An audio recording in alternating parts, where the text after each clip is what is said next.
We are in Lexington, Kentucky tonight, where a massive six-pointer around the Western Conference playoff line takes center stage between a pair of postseason hopefuls in Lexington SC and Phoenix Rising. Chick-fil-A is proud to be the presenting partner of Lexington SC's back-to-school bash match. Here is your look at the Lexington 11, Jeff Attinella. It is 3 changes. The big one of note, Epps is back in the squad. Epps is back in the squad. Look for Epps and Hafferty at the outside backs to be making those runs upside, getting those crosses into the box to those front three. Those front three are going to need to be dynamic in the box tonight, led by Firmino, Ayaho, and Adetokounmpo. And then Brooks Thompson getting the start in goal tonight. He's been playing well, gets a nod over Logan Ketter, who is also a very solid goalkeeper. But the head coach, Terry Boss, says that he's been playing at a high level and he deserves to get the start tonight. Terry Boss making that change in midsummer. Meanwhile, his opposite number, Pamadouka, has gone with this for Phoenix Rising. Yeah, Henry getting the start in goal tonight. He has his opportunity to keep the ball out of the back of the net.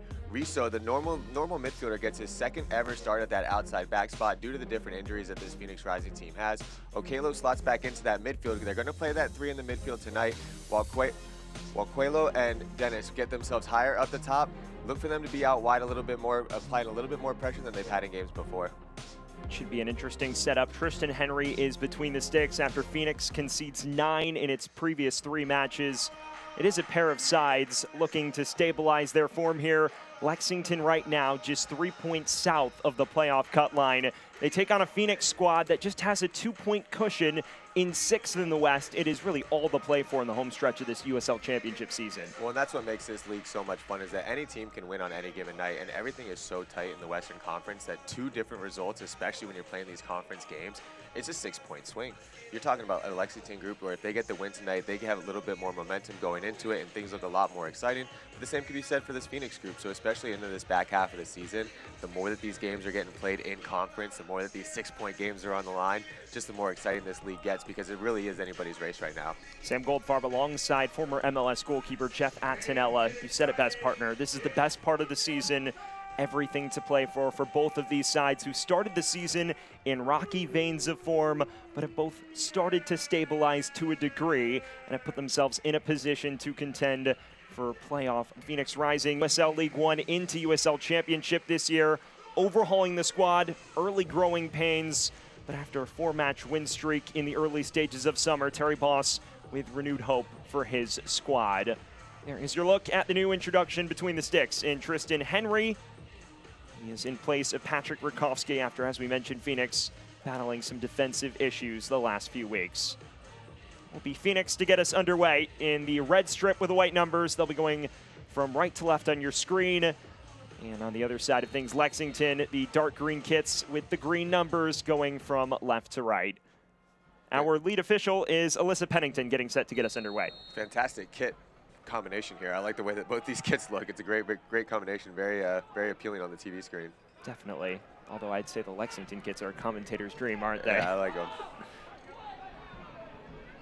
So underway here in Lexington, Sam Goldfarb, former MLS goalkeeper Jeff Attinella, bringing you all of the action here tonight. The Lexington squad that enters winless in its last 4, but Terry Boss mentioning the resilience of his side to get results over that stretch. He went out of his way to mention the Sacramento match, going down a man inside 40 minutes and still preserving a scoreless draw away from home. So not all doom and gloom despite not winning in the last month or so. Yeah, and those are the types of results that can really carry you in the type of this season, because when you get a result like that, you grind it out. Even though you don't get the 3 points, it builds that momentum and it builds that confidence in the locker room that you may have been lacking. So look for this group especially to play with a little bit more confidence tonight. They're at home. They know that this is a big matchup for them as well. So look for this to be an important game for them, but using that type of momentum, and when your coach has that type of confidence in the group, even though they haven't been able to get 3 points lately, that radiates throughout the locker room. So I think that's something you're going to see from this Lexington group tonight. Especially at home. Talking to Terry Boss, he said, we know both sides want to play with the ball. These are the type of matches we want to play when it's more open for us after the other team gives it away. It won't be one-way traffic tonight. As here's your first look at the captain, Joe Hafferty. Bring it forward to Firmino. Space to cross this in towards the heart of the area. Charged away by Okelo. And that's going to be an important part for Lexington tonight. Get these crosses into the box early and often and trying to create havoc among this back line of Phoenix, because it is so young and you do have a new goalkeeper. Tristan Henry making what is now just his 4th league start. his first league start since mid-April. Patrick Rurkowski was the mainstay. But they've decided to make a change here. There's a progressive ball forward that is read rather well by the 18-year-old Pierce Rizzo, who's starting at right back for the second consecutive match for Rising. It is a Phoenix squad that this season has been ravaged by injury, especially at the back. So many players playing out of position to fit in. Here's a chance for Lexington, and the effort just sails over the bar. Decent chance here for Firmino. It's really this first touch that sets him up. It's a good ball in here. Look at that first touch on the turn. He's able to keep it close to his body amidst all that traffic. Unfortunately, he's leaning back just a little bit on this shot, so it goes up over the bar. But that ball was knuckling. That had eyes for the back of the net. It's a good turn. It's a good entry ball in from the midfielder as well. Good early start here for Firmino. We've seen the cross into the box. We've seen him being a little bit busy up top as well. Just unfortunately, he was leaning back a little bit too far, and that one sailed over. There is the early statement of intent for Lexington at home. A side that enjoyed a goal-scoring boon during its 4-match win streak in the early stages of summer. Since then, though, the goals have dipped off considerably. Just 3 in the last 4 league matches.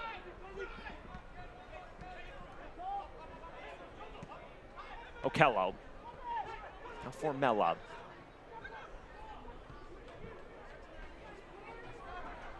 First proper foray forward for Phoenix. Cross comes in, and far too tight on Brooks Thompson, the Lexington goalkeeper.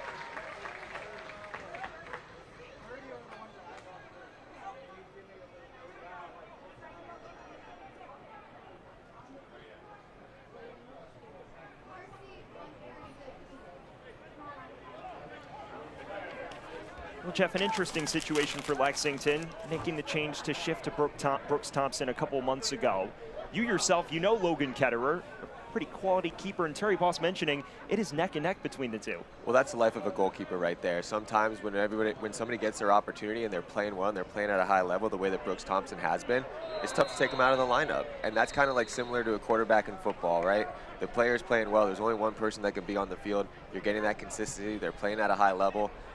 If you get your opportunity and you make the most of it, the coach is going to give you that nod in the position no matter how the position comes about. I know that Ketterer is a solid goalkeeper as well, but at the same time, if you make the most of your opportunity as a goalkeeper, that's how you keep yourself on the field. And credit for Terry Boss, it's a hard decision, but he's rewarding a player that's done the most with his opportunity. He basically said as much. Of course, Ketterer went down with an injury around the late spring, and that opened the door for Thompson to carve out a spot, and carve out a spot he has. And that's how it happens for goalkeepers. It's injuries, it's level of play, and that's what it is. That's the life of a goalkeeper. It happened to me plenty of times in my career where I had opportunities because of an injury. It also happened to me where the player who was playing behind me had opportunities because of an injury. So the name of the game is staying healthy and playing well, and then being ready if you're a backup goalkeeper to make the most of the opportunities, and Brooks Thompson's done a great job of that. Player with plenty of pedigree himself, engineered back-to-back runs to the USL League One final. He won it with North Carolina FC 2 years ago, and then last season took a first-year Spokane Velocity side on loan from Hartford to the final themselves. So he's played in big matches and doing it at the championship level.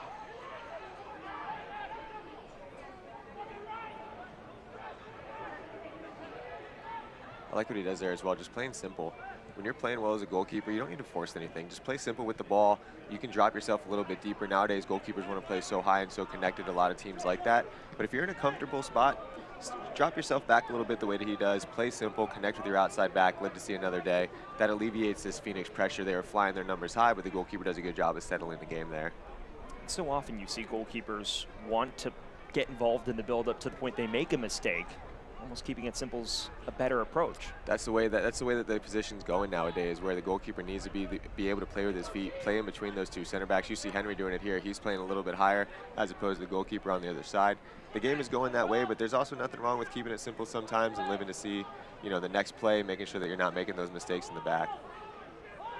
For those just joining us, just over 5 minutes gone here from Lexington. It is a playoff 6-pointer in the Western Conference of the USL Championship. Of teams that are in slightly rocky veins of form but have rebounded from very rough starts to the campaign. Phoenix team that, as we mentioned, 1 win in its first 12 in all comps, stabilized in the early portions of June and July, and now enter on the back of 4 consecutive matches without a win. So Up and down for Pamadou Ka in his first year. It was a 3-3 draw against Birmingham last week. And you mentioned not all doom and gloom. The resilience they showed after going down 3-2 in that fixture was admirable. Well, that was my main takeaway from the game. I think a 2-0 lead, you see those leads get blown a lot of times in the game of soccer. But for them to come back after blowing the lead and going down to 3-2 and then having the response the way that they did to be able to come back and get a point, a lot of times you see young teams like that fold. But this team didn't. So I took that as a positive sign, especially when you're talking about the different injuries and the different way that they've had to work this lineup in the non-traditional fashion, that the way that they want to play. So I think that they could take that as momentum going forward in the season as well, even though they were on the other side of it, well, by losing that game, by blowing that game a little bit 2-0. In many ways, a microcosm of their season, right? A team that is top 3 in the league in goals scored, is also bottom 2 in terms of goals allowed. So a lot of goals in Phoenix Rising matches this year. Their supporters sometimes lament that. And that has to kill the head coach. A center back used to play against him a bunch. Stinked over the top. Potential chance for Ayako. Darted towards the back stick for Adida Kun. He is cleared, but run down rather well by Jafal. Lexington doing a great job playing these entry balls and finding these forwards, making these diagonal runs. Here's a low cross, stabbed away and out for the first corner of the match.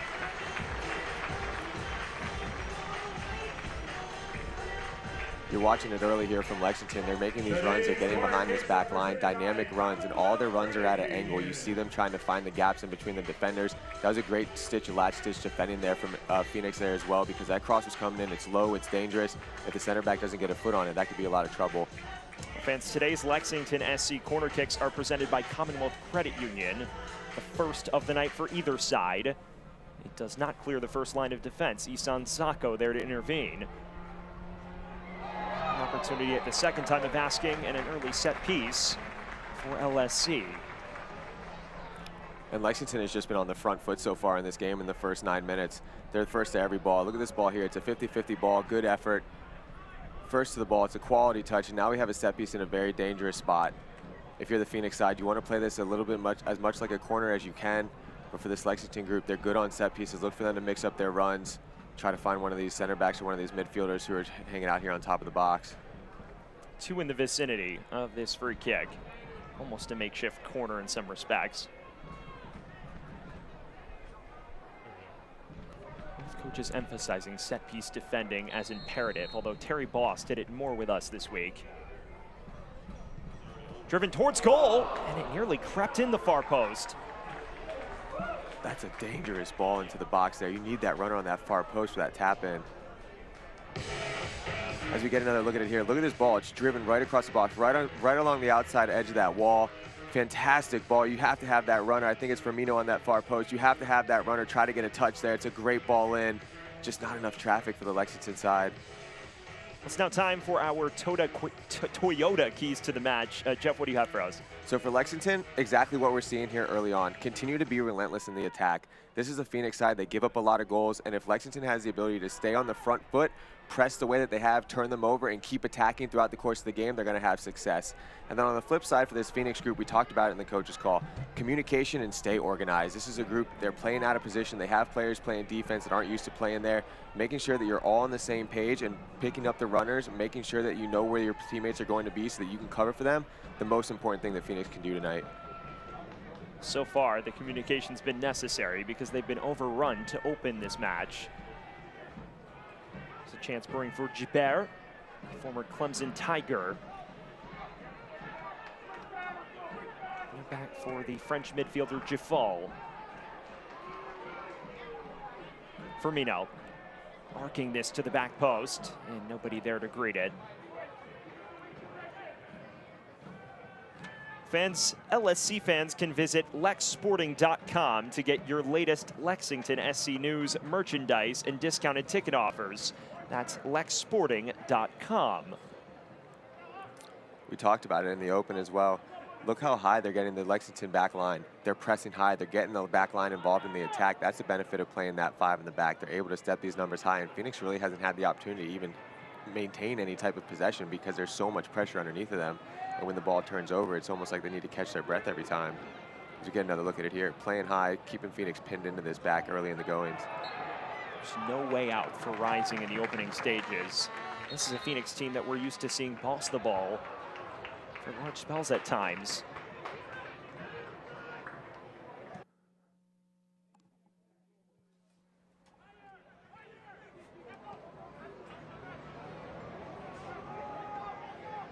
It's an interesting approach. Terry Boss talking to us this week saying we need to balance the need to control the match with the need to be incisive. He felt last week in the defeat against Colorado Springs that they controlled it well, but they weren't incisive. They're ushered out for what could be another corner, and that it is. I'm really liking what I'm seeing in the attack here from Lexington. We saw it there with the Datacum. He leaves that ball for the outside runner. Just creativity that we haven't really seen from this Lexington group in games of recent. We talked about how they'd come out with that right energy, and we've seen it so far here.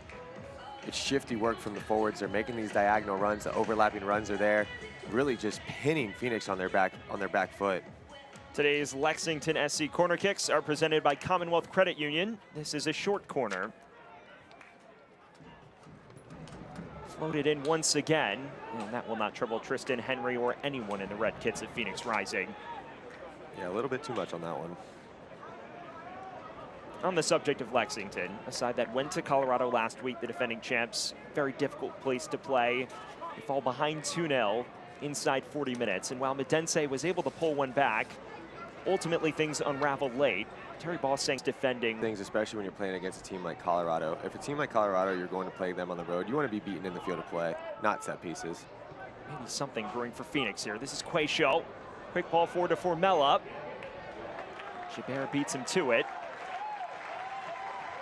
That's a good bit of defending there. It looked like Phoenix, we got a good look at what Phoenix is good at offensively as well. They've been defending this entire half. 1-2, quick ball in. Next thing you know, they're off and running. Opportunity there, but Gibert does a good job of getting on the right shoulder of the forward, getting the ball out of danger's way. Noble Okello, former MLS man with Toronto FC.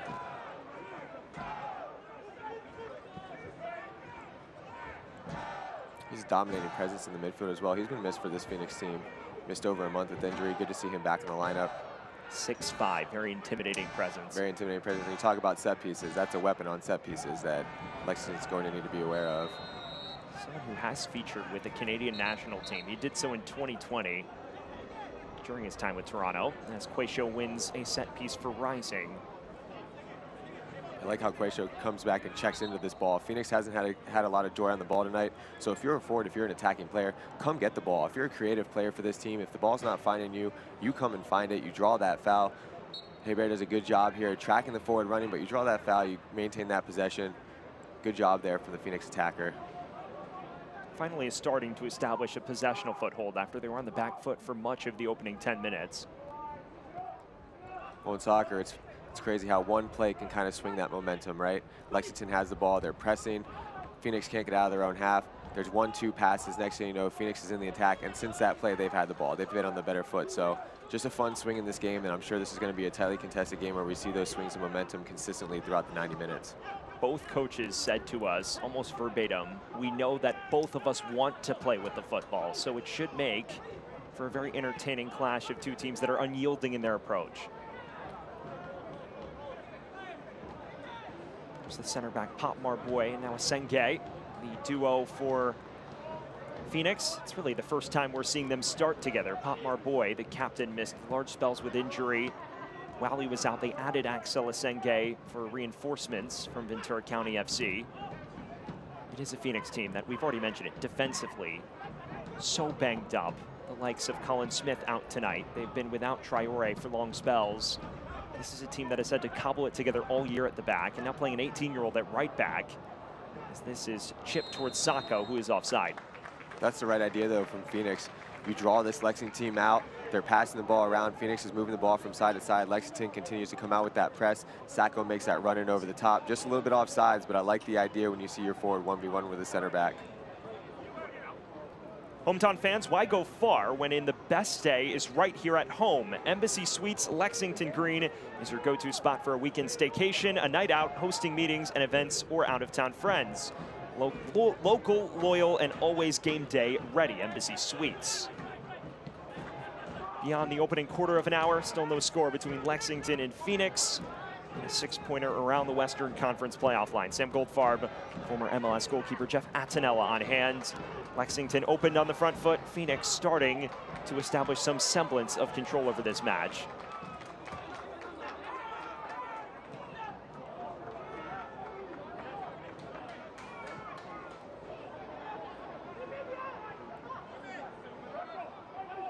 Here is Jafal, one of many players who worked with Terry Boss during his Austin FC days. Ferry. Excellent switch this. Hafferty cutting inside on his left, just wide of that near post. That's the danger of this Lexington group. This play starts off way in the back when you see that laser of a ball across the field, and then they're able to stretch this Phoenix team. And this is what I talked about in the open with Hafferty and Epps. They're able to throw these number forwards. It's a good touch, 1-2 touch inside around the defender, but just pulls it a little bit too much. It's a tight angle to go back to that near post. He ends up closing that hip just a little bit too much, and then it's no trouble for the goalkeeper. But I love the movement of the ball side to side from this Lexington group and getting these outside backs involved. It's tough for a Phoenix team, especially when we talked about it with their defensive situation. Keep themselves organized, but when you're throwing numbers up like that, it's very difficult to do, even if you have your first choice lineup in. Noticing they're tacking a lot down Phoenix's left with Ryan Flood, even though there's an 18-year-old right back on the other end of things. This is one back. Adeta Kuhn can't cross it to Epps. That was cut out by Okello. For Mella.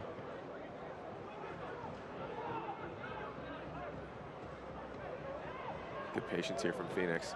They get themselves a little bit of trouble on the one side with the Lexington press, but good patience, able to maintain the ball. Flood hosts this upfield. It is a very inviting ball towards Quacio, who's in a far more advanced role tonight.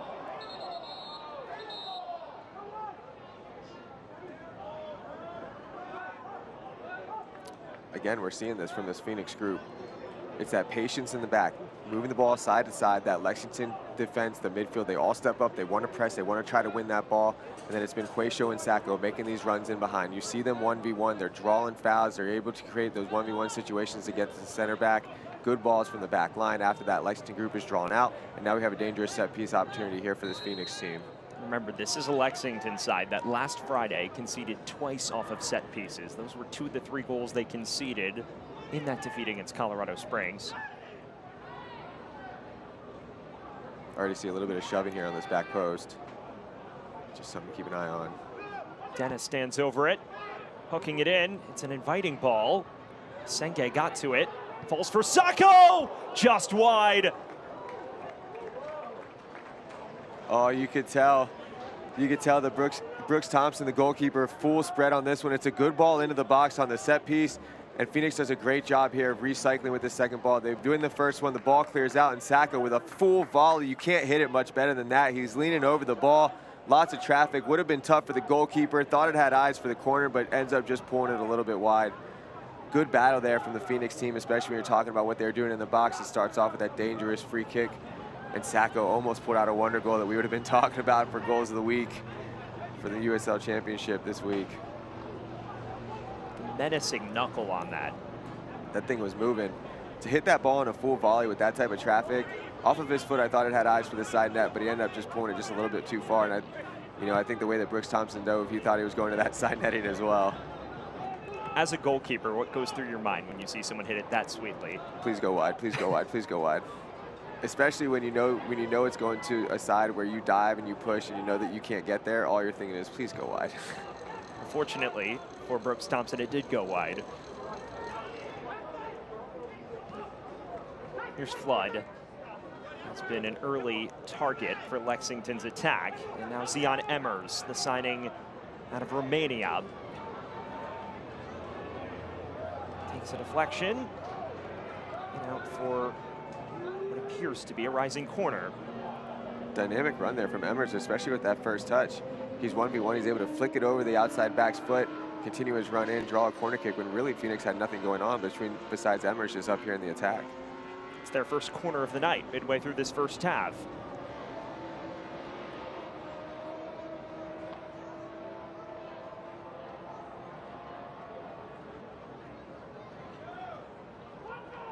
Hooked in within swing. Doesn't clear the first line. Right back out to Emmers, though.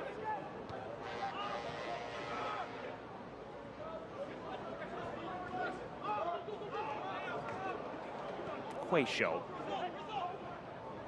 I like the way Quayshow's been playing tonight, finding himself on the ball. He seems to be everywhere. He seems to be involved in every single time that Phoenix is able to maintain that possession or get themselves a little bit more forward. Not afraid to go find the ball. I love when good players, they aren't afraid to go find the ball. If the ball's not finding you, go get it. Go create the game a little bit. He's doing a good job of that so far in the first 20. And how about his versatility? Someone who's spent the bulk of his rising tenure as a left back, now playing in a more advanced role as an attacker. And he looks comfortable. He looks very comfortable in that role as well. Someone who does have a big goal in him. During Phoenix's run to the 2023 USL Championship title, he scored 2 late winners during that run. One of them in extra time, the other at the death in normal time. What a magical 2023 season it was for Phoenix, a side that managed to run through the entire Western Conference as the 6th place finisher and toppled Charleston, a resurgent power on penalties. Last season falling in the Western Conference quarters though. Here's Firmino, back inside to Iago. Runs right into a thicket of Phoenix defenders. It's good pressure though from the Phoenix front too. They were really the only ones pressing on that when they were able to turn the ball over and almost create something out of nothing. Rizzo, rare foray forward for the 18-year-olds. Quayshow.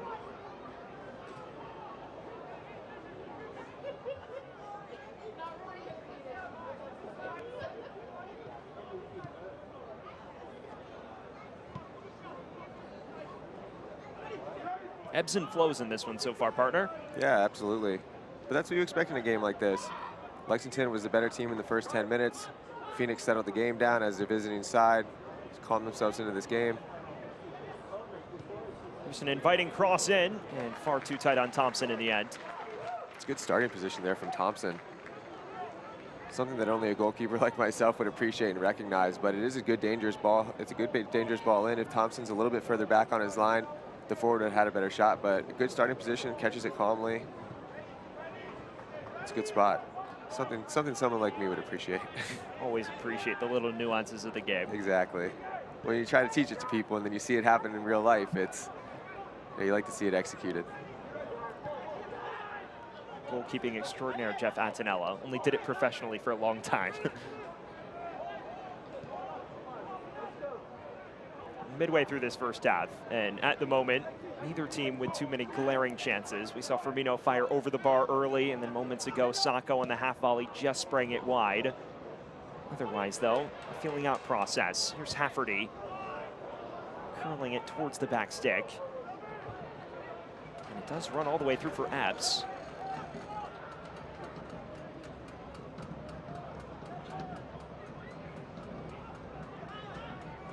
Sargent, Houston Dynamo loanee.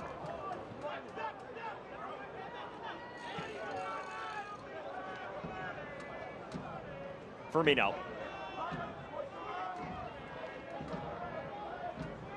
Receives it back now. And the offside flag is raised.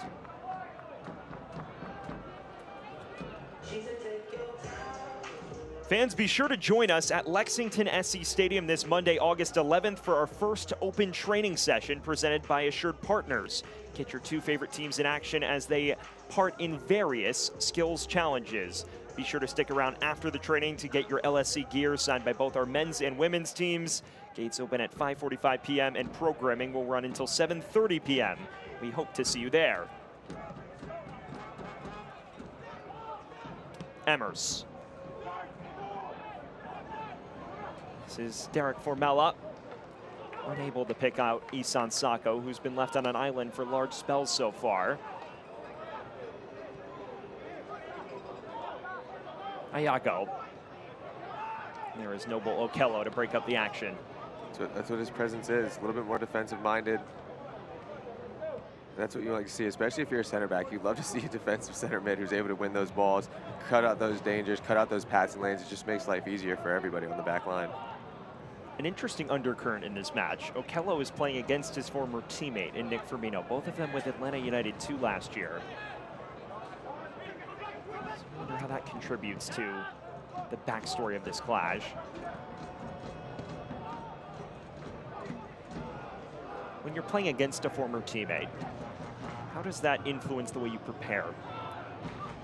As a goalkeeper, you know their tendencies a little bit more. So you have a better idea of what they're going to do because you got the opportunity to train against them all the time. But as field players, I'm not really sure. I think that just depending on whether it was like a center back going against a forward, someone that you do battle with in training all the time, it would feel like something that was happening in training. But in the reference to this, hopefully they're just two buddies that, you know, it's good to see each other once again, and maybe they'll exchange jerseys or something after the game. But, you know, I think it really plays a part when you're talking about players who really go up against each other in training every single day, because then there's a lot of familiarity on either side. There's Adeta Kuhn, one of the best players in college soccer last year, the Matt Herman Trophy winner at Ohio State.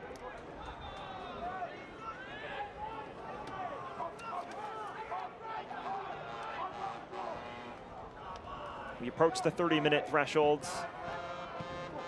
Teams have enjoyed bouts of possession. Neither has created any significant opportunity of note. Sacco, maybe a chance to do so here for Phoenix. Immediately broken up well by Ferry.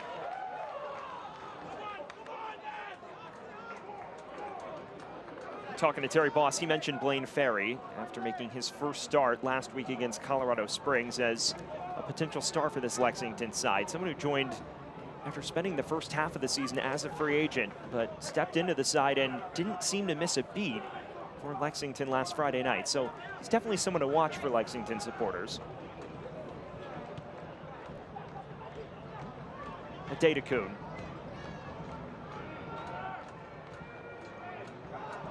Here is Ferry again. Epps. Hooking this in, menacing ball, and off the bar, still loose, and knocked in! Forster Iago on the score sheet, and Lexington strikes first.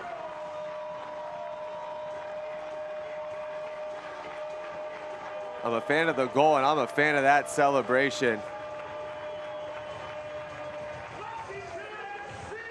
This Lexington team has been applying pressure against this Phoenix with these outside backs for the entirety of this game, and that's exactly where this goal comes from. It's the left back Epps who puts this ball in, and who's on the other side of it? It's the right back Hafferty. Iago is there to clean it up off the crossbar. It's a dangerous header. It's a great ball into the box. That open runner on that far post for this Phoenix group. We talked about communication. You can't lose your runners.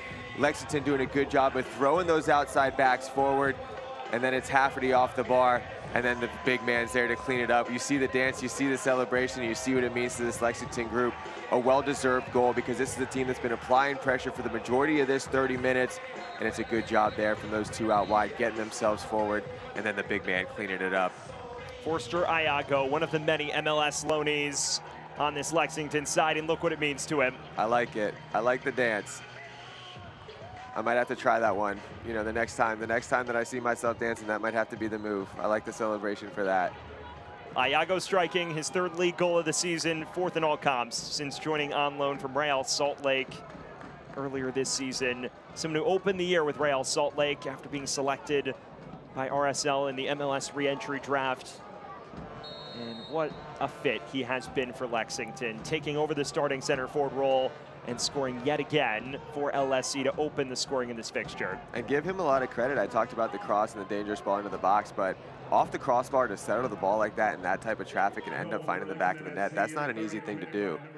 So a solid goal all around for this Lexington group, doing exactly what we talked about needed to be done. They're relentless in the attack, they're getting crosses into the box, they're using their width and finding those forwards on the inside and even on the outside backs who are making those runs. Phoenix's defense, which has been through quite the rough patch, conceding again, finds itself behind. And remember, these two teams entered today separated by just 5 points in the Western Conference table. That is from 6th to 11th in the standings. So there is very little margin for error as we head into the home stretch of the season. And that's that communication from this Phoenix group that I talked about as being the most important part. You have a runner that's making those runs. It's that late runner from an outside back position. So that might not be the outside back that needs to pick up that runner. That could be a midfielder that needs to track. So that communication needs to come from the back line. You see that runner making the run, your eyes are on the cross, you're making sure that that midfielder is being tracked on that far post so he's not able to get that free header. And that's why it's so hard when you have new pieces in place who are trying to worry about themselves. That communication aspect and staying organized can be so difficult when you're talking about trying to worry about other people and also doing your job that you might not be as comfortable in. And you've mentioned the width that Lexington's provided with those wing backs, stretching that Phoenix defense. I feel like that's case in point right there. Absolutely. They're able to get both in the attack. Normally, if you're a team, if you're this Phoenix group, see him pop up. All right, good to see him get up like that. But normally, if you're a team with this Phoenix group, you want to allow one of those outside backs to get forward. But if they're able to send both forward, that's when you're in serious trouble of getting yourself overloaded, and that's exactly what we saw. Epps at wingback was definitely an eyebrow-raising decision from Terry Boss, but as of now, it has paid dividends. At a similar point, Adedokun scored in the 34th. In the 30th today, Iago opens the scoring. So maybe an unfortunate feeling of deja vu for the visitors.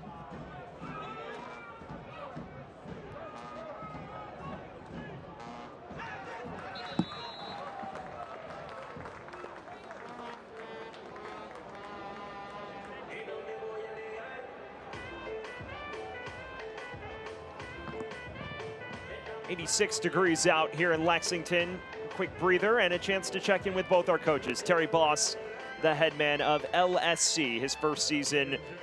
He's slowly starting to stabilize the squad. Someone who's spent time as an elite head coach in the college ranks, as well as a longtime assistant in the MLS with Austin FC as well. So someone with experience across the college soccer spectrum, and he's mentioned how that's influenced his style of play as a coach. Yeah, and I think too, anytime that you're talking about a team that makes a jump up a league, it's going to take time to settle everybody. They brought in a lot of different new players, and it's tough to implement your style right away. You really want to try to find those right mix.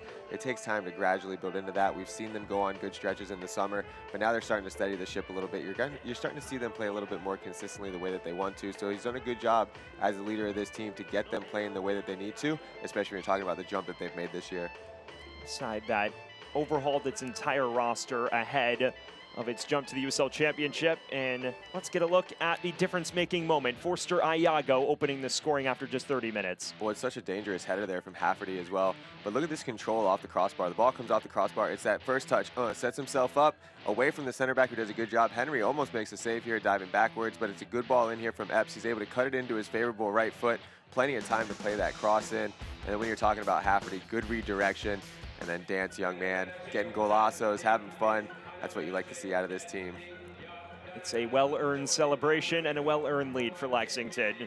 We talked about Terry Boss. On the other side, Pamadou Ka. In his first season at the helm of Phoenix Rising, someone who was with Crown Legacy in the MLS Next Pro ranks for a considerable period of time. Probably not thrilled with what he's seen thus far. Cheers to local beer. West 6th Brewing is proud to be the official craft beer of Lexington Sporting Club. Find their locally crafted beers all around the state of Kentucky, from the flagship West 6th IPA to Sixer Light Lager. There's something for everyone. Head to west6th.com to visit one of their dynamic tap rooms and learn more about the Stadium Ale, the official craft beer of Lexington SC. We're at Lexington SC Stadium, the 7,500 seat gem in the USL Championship. As things stand, a 1-0 lead for Lexington over Phoenix. Forster Iago in the 30th minute making the difference. Sam Goldfarb alongside former MLS goalkeeper Jeff Attinella. It's been a fun one thus far, match of ebbs and flows, but Lexington pretty good value for the lead they have. Adedokun curling it. Wound up knuckling wide. Yeah, off his foot, I got a little bit excited. I thought it had an opportunity, but it looks like it had taken a deflection off of a Phoenix player, so we will get another corner kick opportunity. Does a good job cutting in, puts his head down. I'm not sure if it took a deflection there, but I think the referee ended up calling it a corner anyway. So a little bit of a favorable call there from Lexington, see if they can make the most of it. Wound up going all the way out for a throw, it seems. All the way out for a throw. That thing kept knuckling even when we weren't able to see it. I'm curious what type of technique yields an effort like that. Not the right one. Long throw for Phoenix. Stabbed away by Okello. Right back in. Now Formella. Sprayed towards Sacco, who gives chase. And he does latch onto this. It's a great job there from Sacco, the center forward. He had 3 or 4 Lexington defenders on his back. Nobody up there with him to help him in the attack, but he's able to hold that ball up, even draw it a foul. The referee doing a good job maintaining the possession here for Phoenix, letting them play on, but that's great work there from the center forward. We're inside the final 10 minutes of this first half. Right now, Lexington in control in this massive 6-pointer around the playoff line with just over 2 months to go in the USL Championship season. Hafferty, the engineers of the opener. Ferry, Jafal,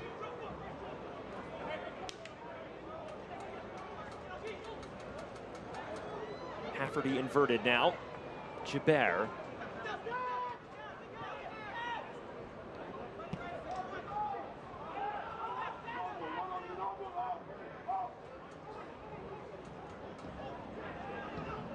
Sargent. Left it dangling. Sacco in a bit of space now for Phoenix. Good recovery there from Sargent, but you need to be careful if you're a center back dribbling into that space and turning the ball over, because it does leave gaps. Fortunately for Lexington, there weren't many Phoenix attackers up there with Sacco able to make those runs into those spaces, and Sargent doing a good job of recovering. But as a center back, you need to be careful when you're leaving your space like that, especially with a ball into the midfield that turns over so quickly. You mentioned Pamadou being a center back, someone who also spent the last 2 years as an assistant with Charlotte FC. Used to have a lot of battles against him. I hated seeing him on set pieces. Whenever he would come up, you always knew that he was going to be trouble in the box. Someone who also was with Charlotte, and that's a side known for its pretty staunch back line, so it's probably giving him nightmares that they've conceded as much as they have so far. As the cross comes in, and it's claimed by Thompson. Good job there by Thompson. It's an early ball in, but again, Phoenix is getting themselves in good opportunities. I like the way that these forwards are making these runs, but there's just nobody able to join them in the attack. We've talked about how for Lexington, they're doing a good job of throwing these numbers forwards, getting multiple players into the box from the midfield, from the back line. But when Phoenix has the ball up top and it looks like they're in a position to do something dangerous, you just see 1 or 2 players, and it's easy for this Lexington back line to defend a situation like that. Playing the role of counter-aggressor today, more often than maybe we thought. Not quite able to break as directly as maybe they would have hoped. That's a sliding challenge from Akello, and maybe a moment of reckoning for him. Receiving a talking to from our lead official. As we get another look at it here. I think that the challenge wasn't too bad. I think that Akello comes in. It's a late lunge, but he does get that ball first. I think it's those long legs that end up drawing the foul, but it's a good challenge there. He's able to get that heel on the ball. I understand the referee's decision. It looked like a little bit more of a tougher challenge, but on that slow replay, he did do a good job getting the ball first. I'm inclined to agree with you. It looked a lot worse on first viewing than second. That's what makes it so hard to be a referee. I don't envy them. Absolutely not. I appreciate them. You have to appreciate your referees at all levels. Certainly don't envy them. Spoken like a true goalkeeper. Do you feel that way when they give a penalty against you?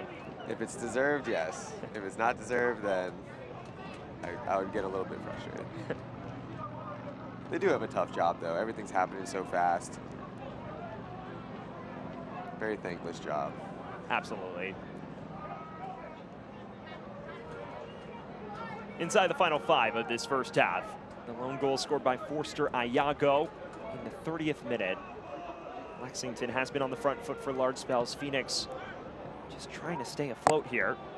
Maybe something brewing. Here's Emmers. Right to Quayshow. Curling cross toward the back post. Runs all the way through to Dennis. Sacco now laying it off. A chance over the bar. Pierce Rizzo on the end of it.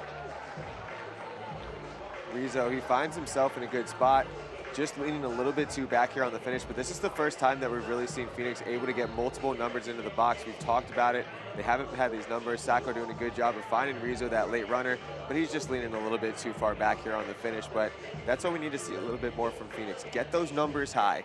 Have those midfield runners. Have those outside back runners. Get themselves into the box so Lexington has to deal with more numbers than just those target forwards, and those are the types of opportunities that you're going to get. An 18-year-old making just his 3rd league start of the year and 2nd at right back. And in his media availability this week, he said, right back is the only position I didn't play for large spells in the academy or train at during my time with Phoenix, as Popmar Boy is slow to return to his feet. He played as a defensive midfielder in the academy, was more known for his attacking capabilities, but had never really trained at right back He's been deployed there the last 2 matches, and we've talked about the intricacies of how that alters a team when you have players playing out of position.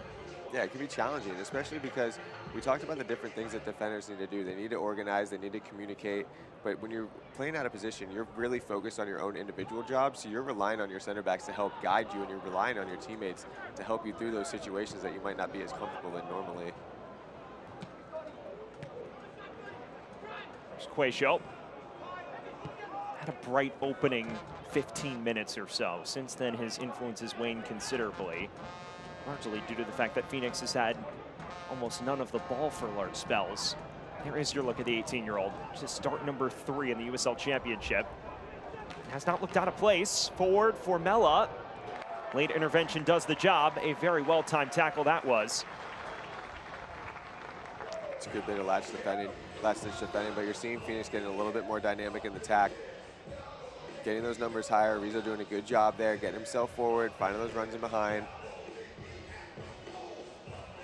Corner on the way for Phoenix. Charlie Dennis has been known for being something of a set-piece specialist at times throughout his USL Championship career. What can he conjure here? With in-swing, it's flicked along to the back post now for Mella. Chipping it back in, and nobody there in red.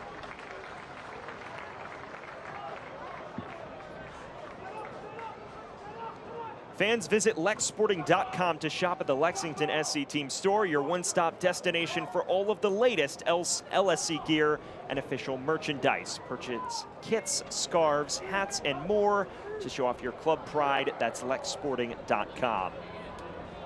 On the stroke of halftime here, Sam Goldfarb and Jeff Attinella on hand. Still 1-0 in favor of Lexington. As of now, this result would pull them on a level playing field with the teams right around the playoff cut line. They entered 3 points shy of it. This is one of the first matches of our day on this Saturday, so when the match ends, they could find themselves in a playoff place if all breaks right. Sacco.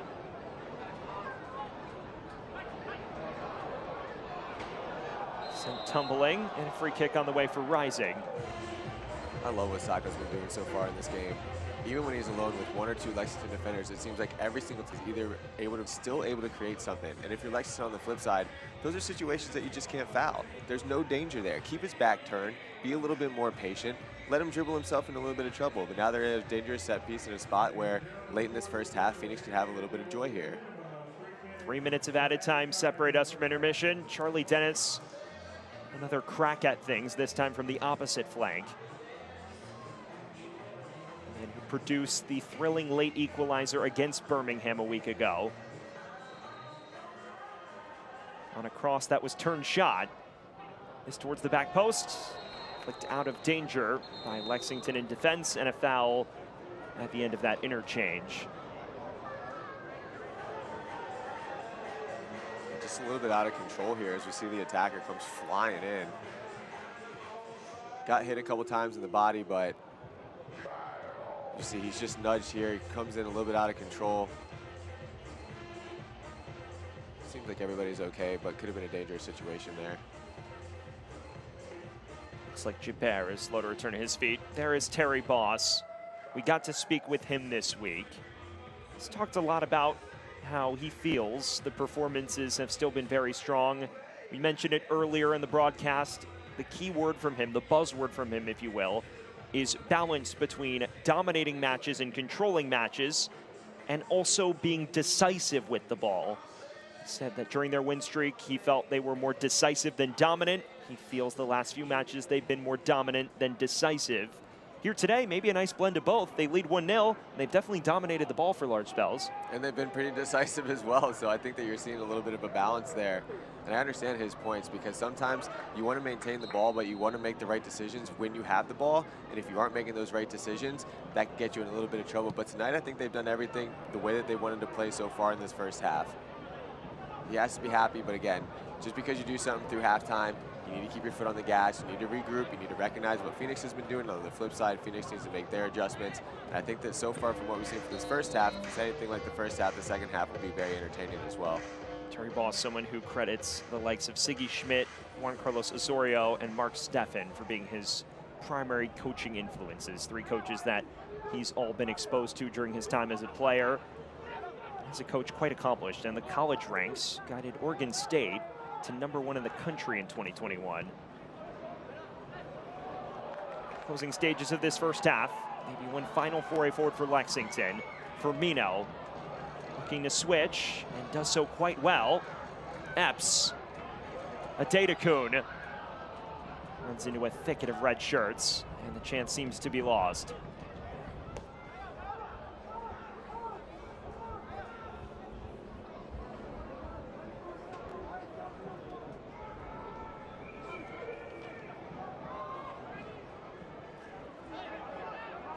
Beyond the added 3 minutes, is there time for one final break for Lexington? Sargent, Epps,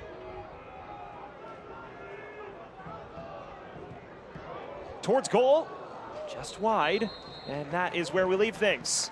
After 45 minutes, a Lexington side that's been on the front foot leads via that man, Forster Ayago, in the 30th minute, making the difference as Lexington leads Phoenix 1-0 in the 6-pointer.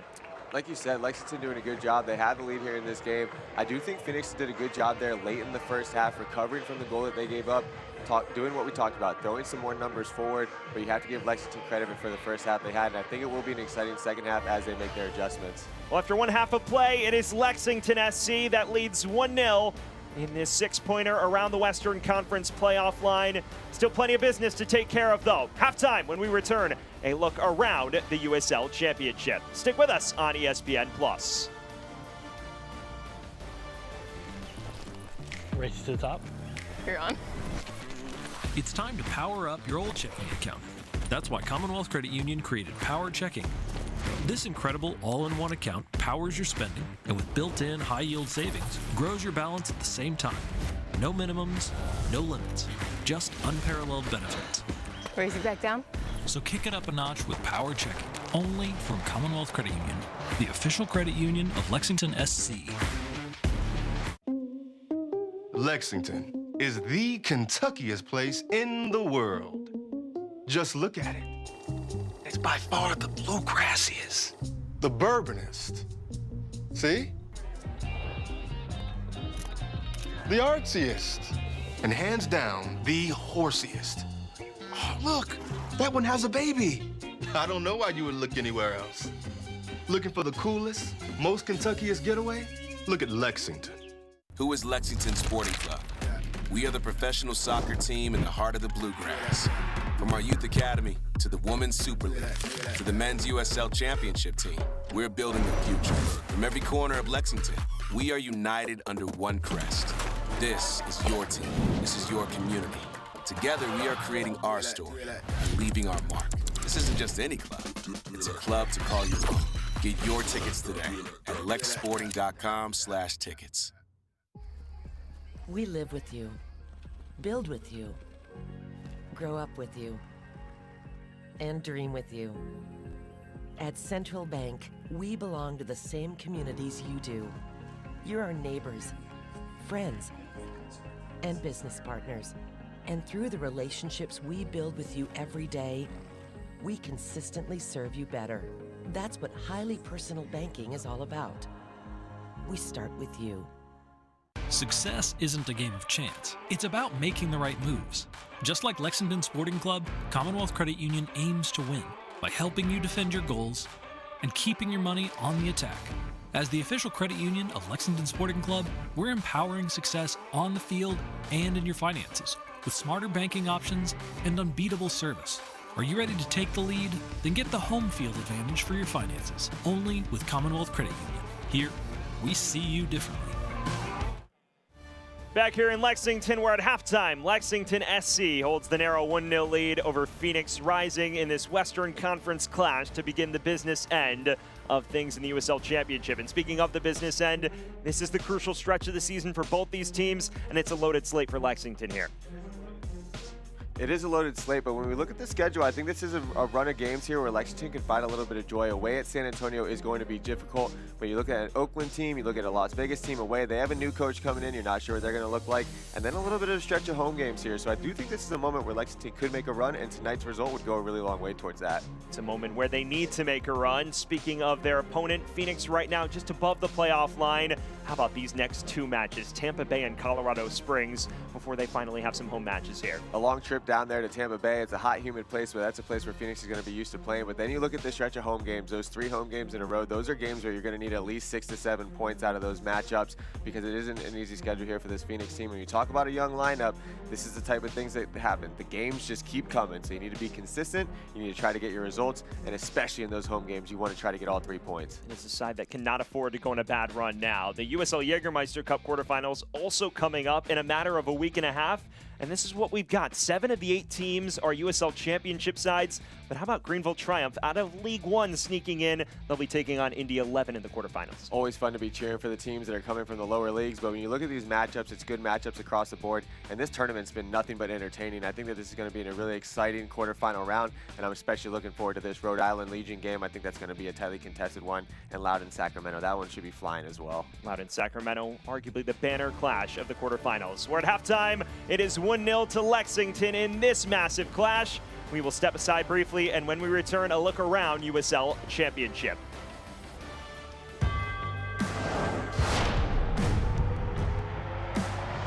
Prinks tires in the USL help soccer journeys everywhere to drive harder.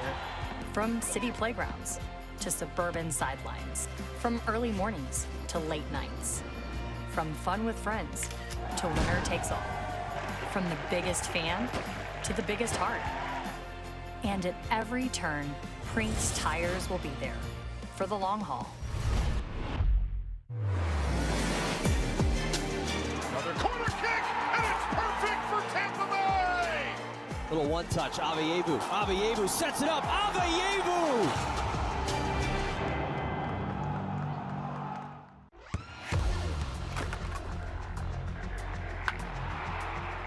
We all have goals. But let's be honest, most of us aren't going to be professional athletes. But if your goal is to finish your degree, we can help. Come to a university that puts your goals first. Bellevue University, your partner in finishing goals. Whoa, termites can eat a pound of wood a day. Pound of wood a day. What's wrong, Daddy?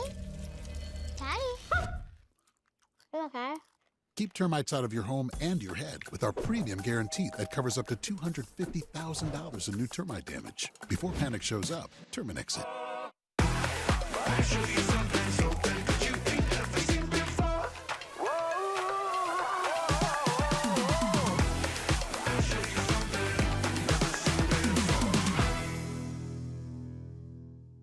Who is Lexington Sporting Club? We are the professional soccer team in the heart of the Bluegrass. From our Youth Academy to the Women's Super League to the Men's USL Championship team, we're building the future. From every corner of Lexington, we are united under one crest. This is your team. This is your community. Together, we are creating our story and leaving our mark. This isn't just any club. It's a club to call your own. Get your tickets today at lexsporting.com/tickets. We live with you, build with you, grow up with you, and dream with you. At Central Bank, we belong to the same communities you do. You're our neighbors, friends, and business partners. And through the relationships we build with you every day, we consistently serve you better. That's what highly personal banking is all about. We start with you.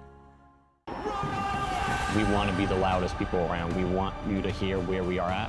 Oh, let it go! No one thought we would do what we did against Louisville. We were hot, we were clicking, we were scoring goals. Even after the whistle blew and they were champions, forget about it. Raise your scarves, we kept playing. I don't think I've heard a louder scream from a group of people than we did that night. That's the important thing about this group. They never stop loving their team. Back here in Lexington, we're at halftime. Lexington SC leads Phoenix Rising 1-0 in this battle around the Western Conference playoff line. It's time to get a jump on our news and notes from around the USL Championship. Dave Rensing, a former assistant of Ben Pierman, taking the Las Vegas Lights job as they look to stabilize things out west. Meanwhile, Tampa Bay extending an undefeated streak over Indy to 10 matches. And finally, the former USL Golden Boot winner Trevor Ammon transferring to Sacramento Republic. A busy week of news in the USL Championship. And it's a busy week of matches as well. We've talked about the implications of this one. 5 points separating 5 spots between these teams in the USL Championship Western Conference. This is why this is such a massive contest. Absolutely. It's a little bit top heavy when you're looking at the Tulsa group, but everything below there is still in play. When you look at a team like Lexington, even Las Vegas, sitting at 19 or 18 points, they're in the bottom half right now.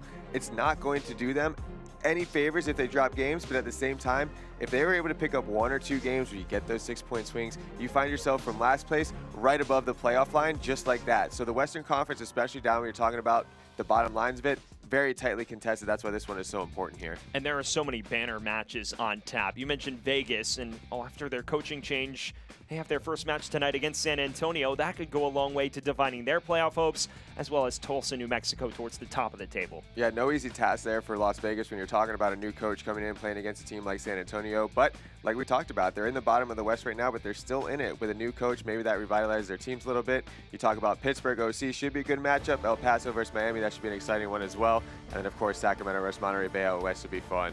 We'll step aside here when we return to look back at the first half. Success isn't a game of chance. It's about making the right moves. Just like Lexington Sporting Club, Commonwealth Credit Union aims to win by helping you defend your goals and keeping your money on the attack. As the official credit union of Lexington Sporting Club, we're empowering success on the field and in your finances with smarter banking options and unbeatable service. Are you ready to take the lead? Then get the home field advantage for your finances, only with Commonwealth Credit Union. Here, we see you differently. Race to the top. You're on. It's time to power up your old checking account. That's why Commonwealth Credit Union created Power Checking. This incredible all-in-one account powers your spending, and with built-in high-yield savings, grows your balance at the same time. No minimums, no limits, just unparalleled benefits. Raise it back down. So kick it up a notch with Power Checking, only from Commonwealth Credit Union, the official credit union of Lexington SC. Who is Lexington Sporting Club? We are the professional soccer team in the heart of the Bluegrass. From our Youth Academy to the Women's Super League to the Men's USL Championship team, we're building the future. From every corner of Lexington, we are united under one crest. This is your team. This is your community. Together, we are creating our story and leaving our mark. This isn't just any club. It's a club to call your own. Get your tickets today at lexsporting.com/tickets. Lexington is the Kentuckiest place in the world. Just look at it. It's by far the bluegrassiest, the bourbonist. See? The artsiest, and hands down, the horsiest. Oh, look, that one has a baby. I don't know why you would look anywhere else. Looking for the coolest, most Kentuckiest getaway? Look at Lexington. We live with you, build with you, grow up with you, and dream with you. At Central Bank, we belong to the same communities you do. You're our neighbors, friends, and business partners. And through the relationships we build with you every day, we consistently serve you better. That's what highly personal banking is all about. We start with you. We welcome you back to LSC Stadium. Sam Goldfarb alongside the former MLS goalkeeper Jeff Attinella. And at halftime, Lexington leads Phoenix 1-0. Jeff dominant from Lexington for about 30 of those 45 minutes, and they finally grabbed the opener on the half-hour mark. Well, they were relentless in the attack, and that was our key to the game in this one. As we see in this, it's a good early ball in between the defense and Firmino with that positive first touch. Just leaning a little bit too far back, but the knuckle on that thing, it would have had eyes for the net. But this is what we've been seeing from this Lexington group, throwing these number forwards, getting these outside backs involved. As again, we see Hafferty here, the right back. He had a big part in this goal here that we'll see later on. But he's been a menace for this back line all night long. It's this 1-2 touch around the defender, ends up pulling it just a little bit to that near post. But when we're really talking about this Lexington group, it's just throwing these numbers forward. But at this point in the game, Phoenix had a good job. They did a good job here settling back into it. As we see Sacco here, he really gets the best opportunity of the game for this Phoenix group. It comes off of a full volley. Would have been a brilliant hit. And this is the type of stuff that Phoenix needs to do. They need to throw numbers into the box. They need to be a little bit more pesky around the box. They haven't had too much joy in the build-up, so getting these numbers high the way they did in the set piece is going to be a key way to get themselves back into this game. And this is what we talked about. This is the goal here. We see Epps. This is what I've been saying all night long. You got to get those outside backs forward, and they do a great job of it here. AIO does a great job here settling the ball off that crossbar, off the chest, puts it into the back of the net, but it's that outside back combination. Epps to Hafferty. Hafferty, great header off the bar, and then the calm, cool composure from the big man there. And we talked about the dance. I love the dance in the celebration. And that gives us a chance to look at our first half stats. How about this? Phoenix, a slight possession edge, but Lexington, all of the other stats that matter in their favor. Well, Phoenix has had the ball a lot in their back line, moving the ball from side to side between those outside backs to the center backs, moving the ball side to side from that Lexington press. But Lexington's been just more dynamic. They've been going after the ball. They've been attacking quickly. You look at the shots on target. You look at the total shots. That's what's really painting the picture of this game. And then you talk about that possession. If you're Phoenix, get that possession a little bit higher up the field, and that's when that number will serve a little bit more importance.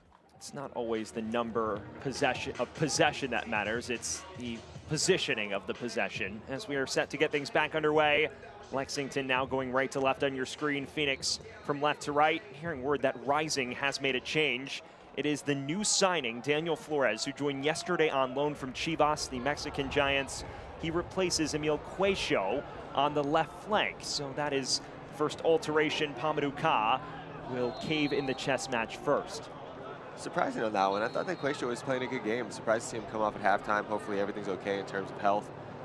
But I thought he was doing a good job of checking back in and getting himself involved. But of course excited to see the new player and what he can bring to this team. Flores featuring considerably for Tapatio, the Chivas reserve side over the past couple of years after negotiating through the academy. But he is an Arizona native, so a chance to play closer to his family with Phoenix Rising, and this begins his Rising career as he hopes to make an impact. We are back underway alongside the former MLS goalkeeper Jeff Attinella. I'm Sam Goldfarb. The lone goal scored by Forster Ayago in the 30th minute, and it was a good value Lexington goal. It definitely came with the grain of play. Their press overrunning Phoenix at times. And maybe something brewing through Sargent now. And a tussle with Rizzo. And Sargent has just won a corner for Lexington. No, he hasn't. How about that? A little bit of a questionable call there from the referee. But this is what I like about this Lexington group and the way that they're playing as we get another look at it here. Yeah, clearly should have been a corner kick. Missed call there from the referee.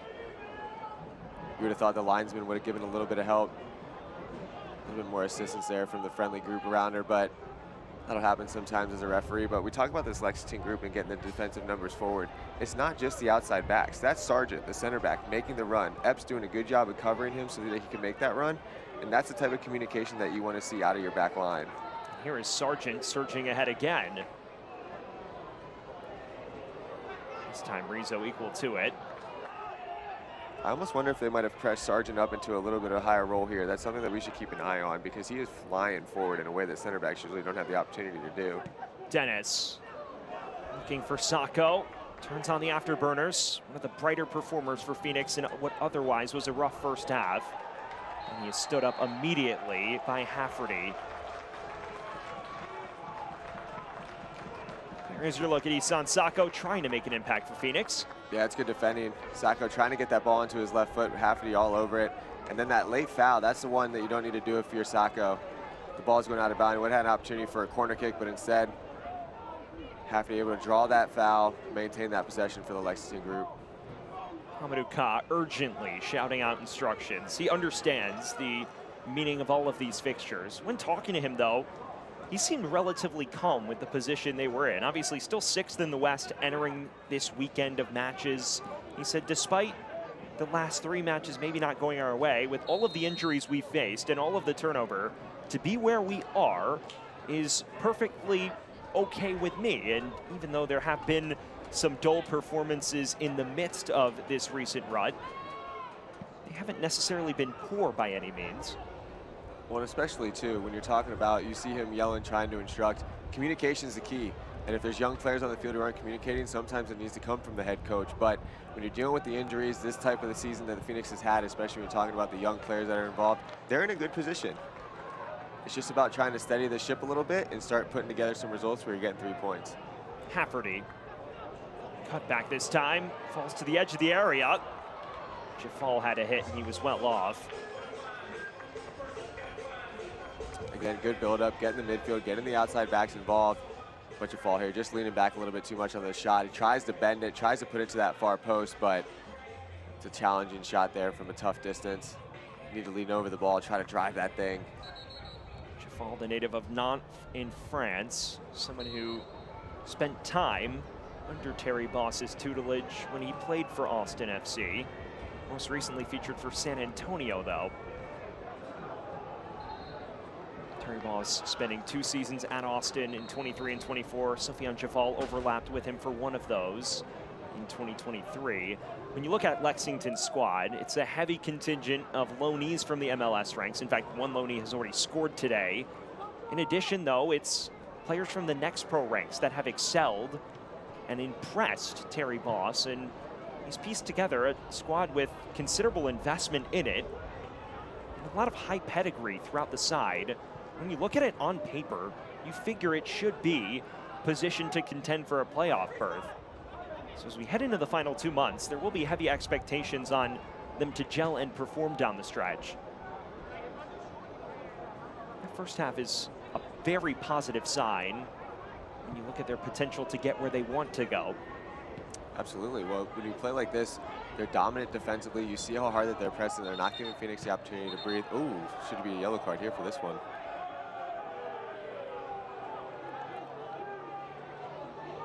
Pleasantries, we'll call them, between Dennis and Ferry. That's one way to describe it.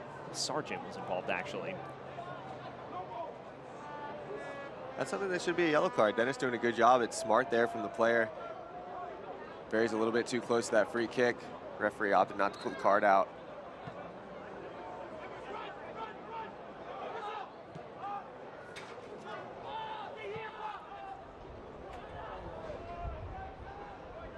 Here's your look at Tristan Henry. When you evaluate his first half performance, not much he could do on the goal, but other than that, what comes to mind? Well, he really hasn't had too much to do. I think that Lexington's done a good job of pressing, but they haven't really been threatening the goalkeeper consistently. I think with his feet, he's done a good job of slotting himself in between those center backs. He's not forcing anything with his feet. He's playing calm, he's playing cool.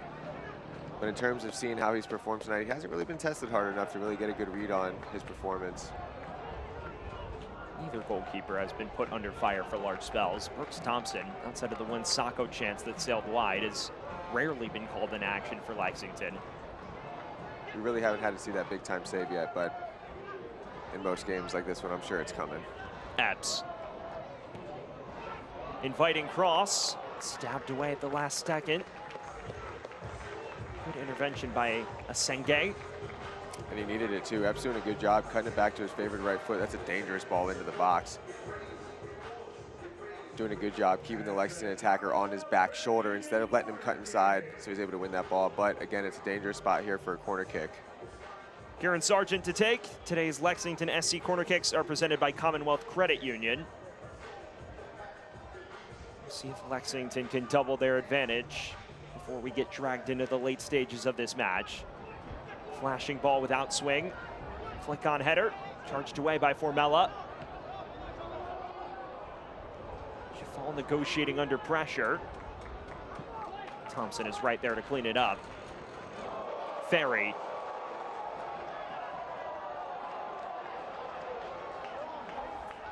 And continues his run now.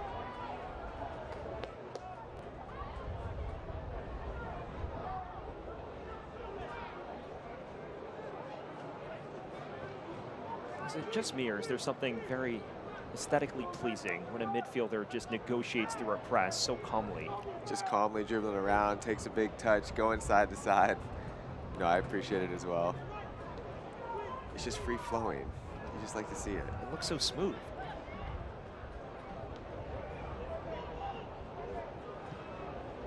On the other side, I'd like to see a Phoenix Phoenix defender get stuck in on that midfielder. Adedokun, good cross. Fell for Firmino. Pressured wide. This is clipped back in. Some appeals both ways. It's going out for a goal kick. Firmino's done a good job in this top spot as well tonight. He's having the opportunities to get these turns in. But again, I think that's another missed call there from the referee. That's 2 calls there where they could have had 2 corner kicks and good opportunities. Well, fans, get the latest Lexington SC news right at your fingertips by downloading the official mobile app powered by Fan 360. Get exclusive access to content while shopping for season tickets and LSC gear, all in the Lexington SC Fan app. 55 minutes gone. Beginning to become a chippy one. I think both teams understand the stakes of a fixture like this. Right around the playoff, 2 points for yet another corner kick presented by Commonwealth Credit Union. This time it is Ferry to take.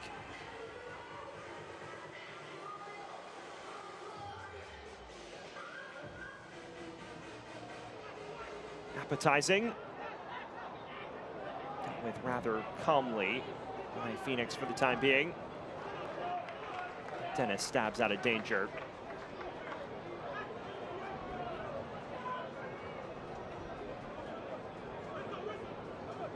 If you are Phoenix, how do you turn the tide in this match? They've looked at times a little flat.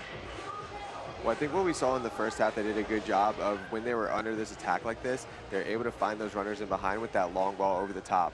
So maybe it's that long ball over the top where you're able to sustain a little bit more possession, alleviate some of that pressure, play that long ball over the top, and give yourself the opportunity to get that back line up and just have a little bit more of that possession up the field. Because then once you're higher up the field, that's when you're able to see more of those dynamic runs. You're able to start putting the Lexington defense a little bit under pressure.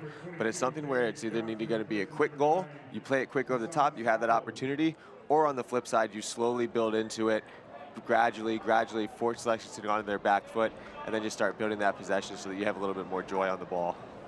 They've made another change up front in the quest to rectify things. Isan Sako's gone off for Darius Johnson, the London native, who spent time in a number of prominent English academies before eventually making his way to the United States. He's been with Phoenix since last August, so another interesting swap because you've been a fan of how Sako's performed. I have. I thought he's done a good job. He has defenders on his back, checking to the ball, holding the ball up. But again, you need to see fresh legs for this Phoenix group. They haven't had a lot of joy offensively. They haven't really been threatening the goalkeeper or this Lexington back line. Bring on some fresh legs, bring on some different looks, and see what they're capable of doing. Darius Johnson, a Grenada. A native of London, though, has been in the Spurs Academy, also played with Chelsea in the PL2 during the 18-19 campaign. This is pinged ahead towards Adedokun. And runs out of real estate on the near side. Fans, West 6th Brewing is a proud partner of the Lexington Sporting Club. With dynamic taproom locations all throughout the state of Kentucky, you can enjoy West 6th locally crafted beers for all of your adventures. Enjoy a stadium ale, the official craft beer of Lexington SC, at all home games, or try at your favorite retailers around Lexington. Just shy of the hour mark, still a 1-0 advantage for Lexington SC. Forster Ayago in the 30th minute is the difference maker for a Lexington team that has been on the front foot for large spells tonight. Dennis is looking to change that for Phoenix. Emmers. Sargent looking to play clear now. A very well-timed vertical ball to Ayago. Senge is penalized with the yellow card. First man booked for either side. Ayago doing a good job making this run here diagonally. Has Asante on his back shoulder. He just goes right through him. Good call there from the referee. No attempt to play the ball. But again, it's Ayago doing a great job, using his body to try to hold him off. And then he has no choice but to go through him. Instead, he didn't want to let him turn, have that opportunity. So it's a smart play there from the center forward, really baiting the center back Sange into making that foul and drawing that yellow card. Yellow card presented by Hicks and Funds Finn. Bump Sin.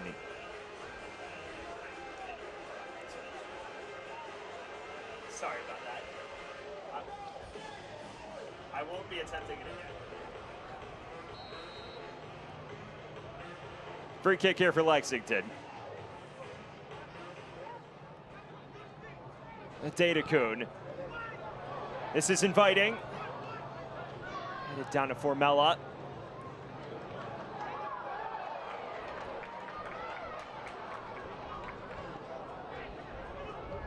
Emmers loses it. A chance for Lexington now. Jafal. Firmino now. Must have the golden chance for a second. Well, it's great pressure there. Lexington's doing such a good job of throwing these numbers forwards and not giving Phoenix that opportunity to maintain possession. But you'd like to see a shot out of that situation. 2-3 attackers, you're facing the goal. Take a shot, don't be afraid to test the goalkeeper. Datacun is offside. He would have been through had he not been.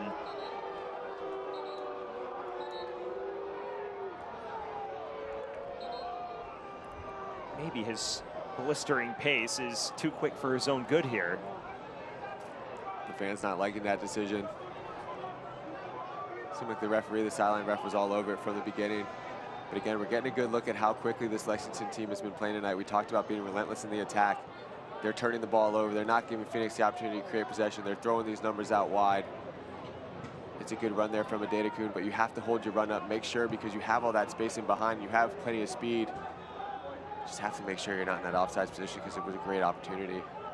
Johnson's first involvement going forward for Phoenix.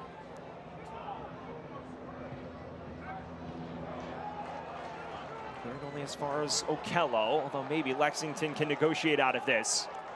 A Datacun in space. We'll await reinforcements. Very tactical approach from Terry Boss. Not sending caution to the wind on these counters. He's waiting for support to come in organized fashion before giving his players the green light. I think with most of those things, it's really just in-game recognition. What are the numbers like? What does Phoenix have behind the ball? Are you exposing yourself defensively? Because right now, there's still plenty of time left in this game, but they've been so dominant that you don't want to give Phoenix the opportunity to have a goal that's against the run of play. You don't want to throw those numbers too far up and stretch yourself so Phoenix has good numbers behind the ball, because then they could just turn you over. So good in-game recognition here from this group. Ooh, good turn there. Risky ball there when you're playing in the back. It's a good turn there from Ferry, though. Phoenix is pressing a lot more assertively now. They need to try to get one. Iago, the seas have parted. Forster Iago loses his footing. The referee says play on. Now a Datacun. He loses his footing in the area. Sargent. Low cross. It's dangerous and just deflects wide. Well, the crowd is not happy, and neither is Iago. Look at this ball. It's a good ball here. It's that good positive first touch. As we get another look at it here, it's that initial shove in the back that Iago is calling for the penalty spot. I think that on the first play, he does a good job. Iago doing a good job shielding his body. And I actually don't mind the no call on that one. There was a shove in the back there, but it didn't. That shove wasn't what caused him to go to ground. If he had gone to ground from that initial shove, I think you get that penalty call. But because he went to ground after the second play where the confrontation and the defender won the ball, it makes it a difficult spot for the referee to give a penalty kick in that situation. Sargent with the outswinging corner. Headed along. Okello nods away. And now floated out of danger by Rizzo. That corner kick was presented by Commonwealth Credit Union. On the flip side, though, if you're the Phoenix defenders, you got to be a little bit more careful in and around the box. Iago does do a good job of splitting that defense, getting that positive first touch. So I understand it's that last-ditch defending that you're trying to do, but you got to be careful when you're making body-to-body contact in and around the box. And Iago on the flip side, once you feel that push in the back, immediately go to ground, hit the deck, draw that penalty kick. Don't give the referee any type of decision.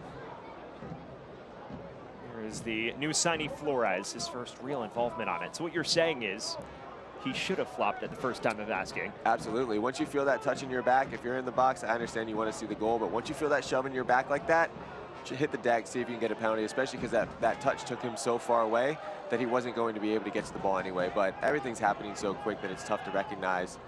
But as a forward, if you feel that body-to-body contact in the box, hit the deck, try to get that penalty kick call. especially if you don't think you have the ability to maintain possession and get that shot on goal. I have to give Iago credit for playing it the ethical way, though. I guess.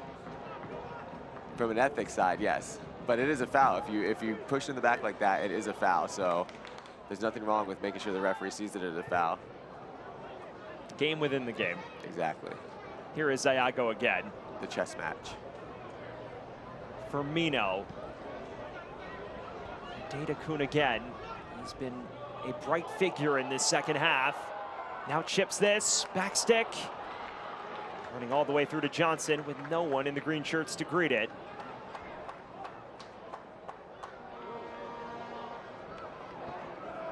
Well, how about this chance for Forster Iago and another look at the penalty shout? And here's what I'm saying. You see that initial push there. And again, I still don't know if that's enough to draw a penalty kick. I really don't. When you see this here, it's a little bit of a shove in the back.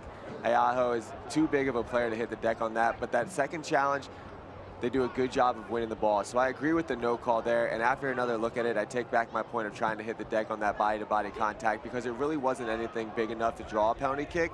I understand where you feel that pressure, you think there should be a call, but I take back what I said. I think it's a solid no call. And everybody on both sides did a good job of playing on. Dennis trying for goal. He wanted to pick out that top left corner, and he didn't miss by much. And now a double change, and if you're a Phoenix fan, you will be thrilled to see who's coming on as you get another look at this chance. It's a good look here on top of the box, but still not able to threaten the goalkeeper. We haven't seen him force into many saves. You have to put that shot on target. You're chasing, you have that opportunity from 22 yards out. But again, it just sails wide. How about this double change from Phoenix? JP Skierce in for Noble Okello, and then Hope Avievu, one of the most impactful presences going forward in USL Championship, off the pine to replace Zion Emmers. So attack-minded swap here for Pamadou Ka. And then see as well if these fresh legs can bring a little bit of energy. Sometimes, you know, you bring on these substitutes in this moment of the game, a player who's normally a starter, a dynamic offensive player. Using a player like this off the bench, bring him in, a little bit more fresh legs, brings a different look, puts Lexington on their back foot. He has the energy to run all through the rest of this 90 minutes, the energy that some of these players on the field don't have anymore. So let's see if he's able to make a difference off the bench. Avievu posting the joint most assists in USL Championship. He's top 5 in chances created, and he is fresh off a 1-goal, 2-assist masterclass last week in that 3-3 draw against Birmingham. A direct hand in all 3 goals. He's definitely one of the breakout stars of this USL Championship campaign. It's an interesting squad makeup for Phoenix. We talked about Lexington being a lot of MLS presences. For Phoenix, it is a mix of players abroad who've come in and former MLS Next Pro players. Sargent nearly latched on to the end of this. Was read rather well by Partmar Boy. He does lose out in the end. Data Kuhn.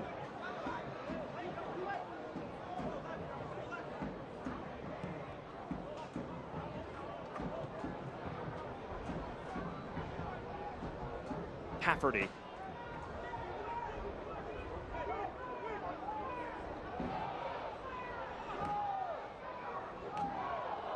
This time challenge this. A Data Kuhn.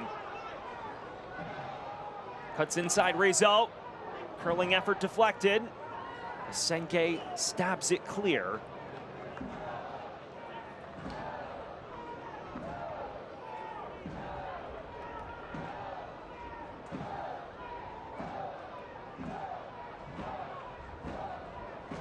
The Railbirds in full force for Lexington's Sporting Club, the supporters group for LSC.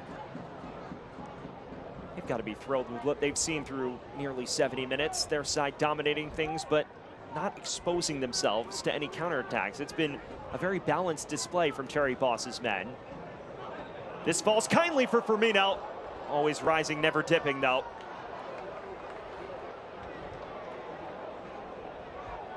Firmino getting the chance off of the full volley. We see this long throw coming in. It's that clearance. He's on top of the box, the striker's dream. But that would have been a little bit, that was a little bit challenging here. I think the ball gets a little bit too low on him and he clears the stadium. Football season is underway, preseason football underway. Good for 3 points, but That ball pops out. Tough to get himself over top of the ball and hit that type of strike when the ball gets as low as it does off of a full volley. I was going to say, you took the words right out of my mouth. The field goal's good in Lexington. They say that in a different part of Lexington.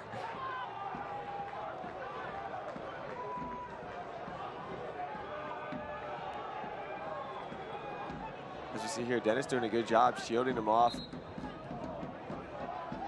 No attempt to go to the ball, but Dennis doing a good job using his body. That's what you want to attempt there. Sargent has no option but to bring him down. Unable to get around, try to get a touch on the ball. Ends up top, just throw him to the ground, draw the foul there.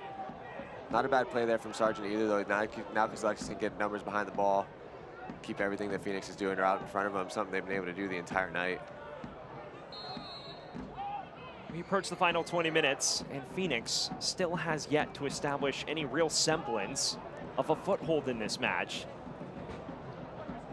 A side that has looked a little lethargic at times. Epps has a Datakun and does use him. Bypasses Pop Marboy, and now options in the box. Instead, a corner on the way for Lexington. Datakun, he's done such a good job tonight of making these runs.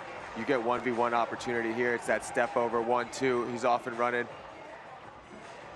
They've done such a good job tonight, this Lexington group, of getting themselves out wide and putting themselves in situations where it's 1v1 or 2v1. And for a team like Phoenix, when you're defending in those situations, you're dealing with cross after cross. They've done a good job of dealing with them, but it just gets more difficult as the game goes on. Another change coming, and it is Marcus Epps to exit. And his replacement, the 18-year-old star, CJ Olney, who's a loanee from Philadelphia Union, excelled in the MLS Next Pro ranks the last 3 years. Now looking to make a name for himself in the USL Championship. He replaces Epps as Lexington makes another relatively progressive change here despite leading.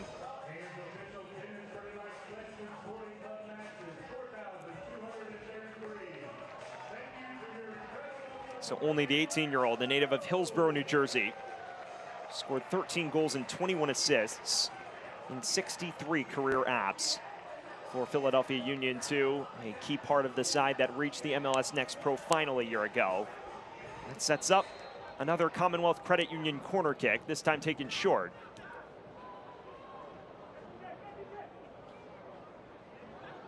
Sargent.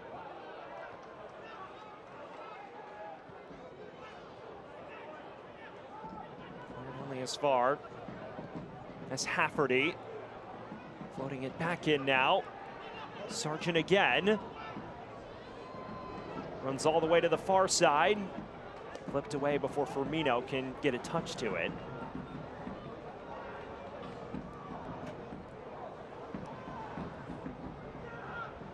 Lexington's bench tonight loaded with so much additional talent. If they need to lock up shop, could bring in the likes of Speedy Williams. Don't forget about Alfredo Medense, who's been a revelation since being recalled from loan in late May. Someone who was elite for Charlotte Independence during his 2 months in USL League One. And is overhit for Formella, who's taken up the front line role in the absence of Sacco.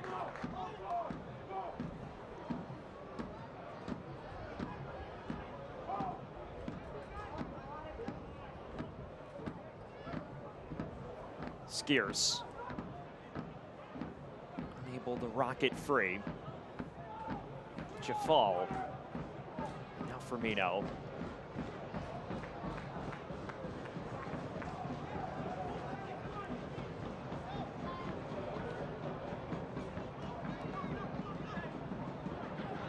Datakun.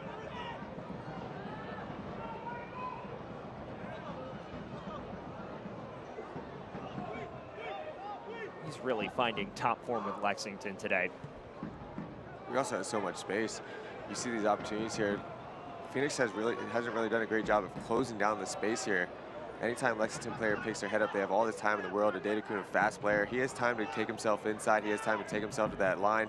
And if you give a player of his ability that type of space, he's gonna shred you up. Iago now forced wide. Cross back in is charged out by Ryan Flood. there just needs to be more urgency from this Phoenix team to try to win this ball back. There's so much space every time a Lexington player's on the ball. Firmino, only now, his first proper touch. It's not a bad cross. Comes all the way to Hafferty.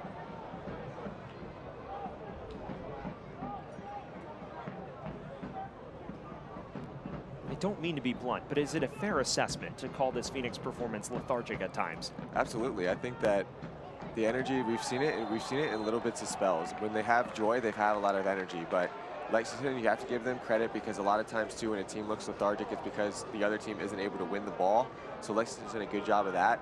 But this Phoenix team, this is a big game. This is a big game for the Western Conference, these 3 points. You'd like to see a little bit more urgency in their play, trying to win this ball back. You brought on substitutes. Where have the substitutes been? We need to see this type of energy. Adedakun's offside. It is important to note, if they lose tonight, it would be a third consecutive league match without a win. And in the Western Conference, where things are so tight, you really can't afford to drop multiple matches in quick succession like this, especially on the back of a Birmingham result, which, yes, they showed urgency and resilience to get back into it. But Phoenix fans left that match feeling like the glass was half empty because they dropped 2 points from a winning position. I think in this game as well, you have to give Lexington credit for the way that they've played. They've done a good job of keeping everything in front of them with this Phoenix group. But on the flip side, that Phoenix just has not looked sharp. On the ball, they've had little bits of moments, but really it's only been a couple half chances. This is what you need to be careful of if you're Lexington. Don't let Phoenix back into this game by making mistakes here in the back. Well, here is some urgency, and the whistle sounds to bail out Lexington. Aveyevu and Skiris were creating some havoc. But that's a little bit better. Higher up the field. Phoenix is pressing higher up the field. They're able to get Lexington in their back half for really one of the first times in the second half. Not too much of a foul there. It looked like they were able to get the ball, but if you're Lexington on the flip side, don't play yourselves into the hands of this Phoenix group. You've had all this possession. You've had the ability to pin Phoenix on their back foot. But that's the urgency that we need to see from this Phoenix group here for the next 15 plus stoppage time. And not just on the Lexington side of the ball, but also a little bit further in the defensive side as well. A little bit more urgency trying to win it. Well, 1-0 with 15 to play, and here's how we got here. Forster Iago opening the scoring on 30 minutes. Yeah, it's a dangerous cross here. The target forward, he's done a good job tonight, not just in front of the goal, but doing a good job holding off that back line, creating different opportunities. And it's that calmness and that patience here on the finish. The good ball in here from the outside backs, the dangerous header. Just a good bit of skill there all around. See Hafferty getting into the right spot, and Iago there to pick up the loose scraps. It's a true striker's finish if you've ever seen one. Right place, right time. There's something special about forwards who can always find that position on the field and have the ball find their feet. It's a finish Gary Lineker would be proud of. Absolutely. Well, there is your look at Forster Iago, loan from Real Salt Lake. He's had an interesting start to his career. Obviously an accomplished college career. 14 goals in his final season at Duke after a pair of strong seasons at Dayton, which is a sneaky program in the Atlantic 10. Spent his first year in Nashville and was in and out of the first team, but got released somewhat surprisingly at the end of his rookie season. Drafted by Real Salt Lake in the MLS re-entry draft in 2024 in Stage 1. Now loaned to Lexington, where he's finding some joy up front, has actually displaced the previous man that led the line in Corey Burke, who is an experienced veteran himself of the game. Well, Corey Burke is one of those players that Lexington signed who was going to be a big difference maker from this team. He was a big offseason signing, but you have to give credit to Iago. He's done a great job of making sure that he solidifies himself in this lineup by scoring goals, being consistent in his play. And I think more than anything, really being one of those target forwards that you can rely on consistently game in and game out. Tonight has been one of his brighter performances, just his 12th appearance in all comps since joining Lexington. Well, fans, visit lexsporting.com to shop at the Lexington SC Team Store, your one-stop destination for all of the latest LSC gear and official merchandise. That's lexsporting.com.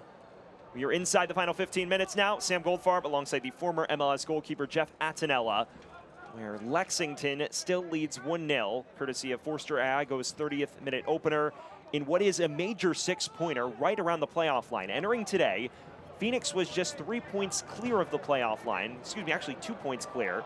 As Iago, it's actually Adedakun who snatches it back, trying to wrap up the points, and he may have just done that.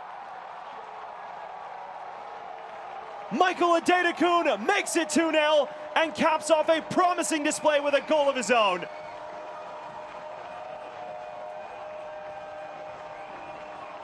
Well, I think it's very fitting that Adedekun's able to find himself on the scorecards tonight. It's that long ball over the top, and he just uses his speed. You talked about the lack of urgency from this Phoenix group, and Adedekun has been the guy who's taken advantage of it all night long. The calm, the presence in front of the goal, rounds the goalkeeper Henry with that long touch. Not much he could do on that one as he's caught in the middle there, and he has been a player tonight who's been so special. But you talked about it. This is a lethargic performance here from this Phoenix group. It's lackadaisical play there in the back. You have to have that type of urgency, and Adedekun takes absolute advantage of the back. The Phoenix player who has his ball to the back, not jumping on the opportunity, uses his speed, uses his patience, and this young man absolutely deserved a goal tonight, and that's what he just earned with this one. The CF Montreal loanee, Michael Adedekun, making it 2-0, and how about this? 2 league goals, both coming against Phoenix. Well, I think for tonight, Phoenix needs to be more aware of just how dangerous he's been throughout the game. It's this long ball over the top on the goal.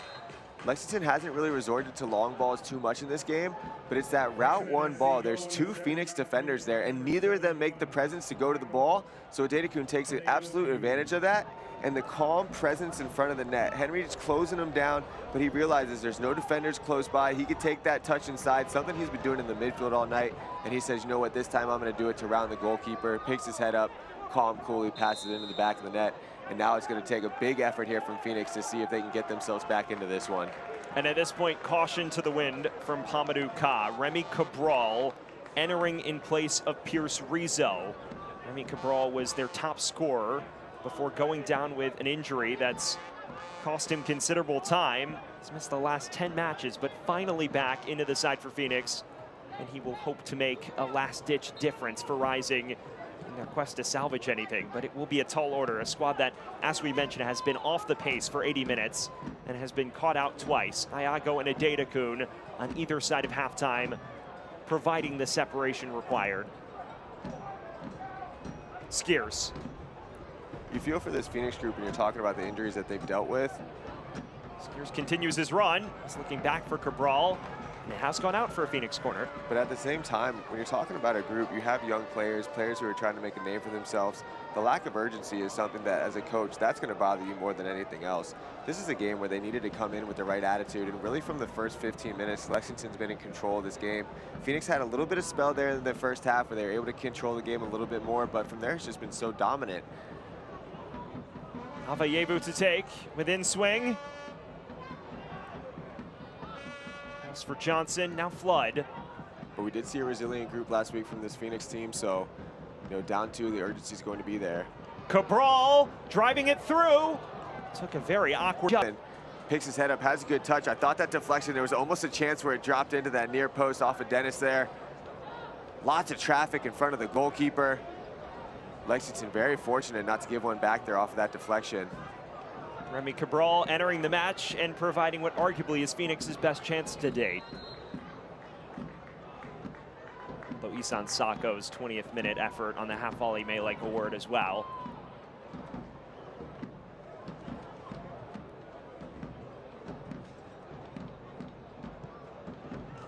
There is your look at the star man up top, joining from Colorado Rapids on a permanent basis in December.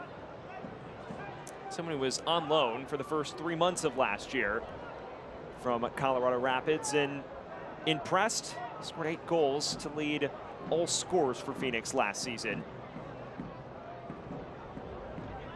In his full season loan, he was a regular up front for the first 3 months of this season before suffering that aforementioned injury, which cost him a little over a couple months.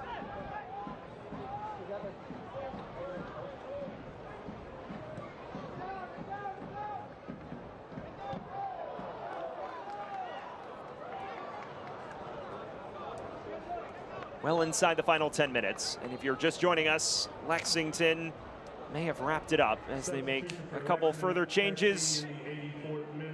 It is Blaine Ferry who will exit for Xavier Zenge, a defensive-minded change. Barry doing a good job acting there, pretending like he forgot his number. Saw number 13 on the board, did a double check down to his shorts just to waste a little bit of time when you're talking about the game inside the game. Speedy Williams, the captain prior to being dropped from the 11, also entering. He replaces Sofiane Jafal. So the center mid pairing is gone. It is Williams for Jafal. It is Zengay for Ferry. Williams taking his rightful spot as the captain for the remaining 7 minutes and change. Speedy Williams is a historic figure in the USL Championship ranks, ranking top 10 all-time in regular season minutes in the USL Championship, also a 4-time league champion, including last year with Colorado Springs Switchbacks. He's this type of player, when you make the jump for this Lexington group, you want to have him in the lineup, you want to have him involved around the team, even just in the locker room. His presence, his experience, it just goes a long way when you're talking about building the culture. Someone who's used to winning as well, and has pretty much been synonymous with making the playoffs, with the exception of a recent stint with Miami.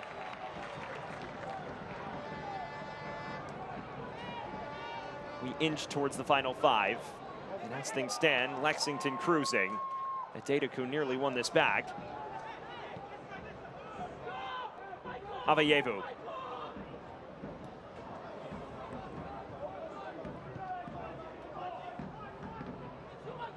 Johnson. Flood.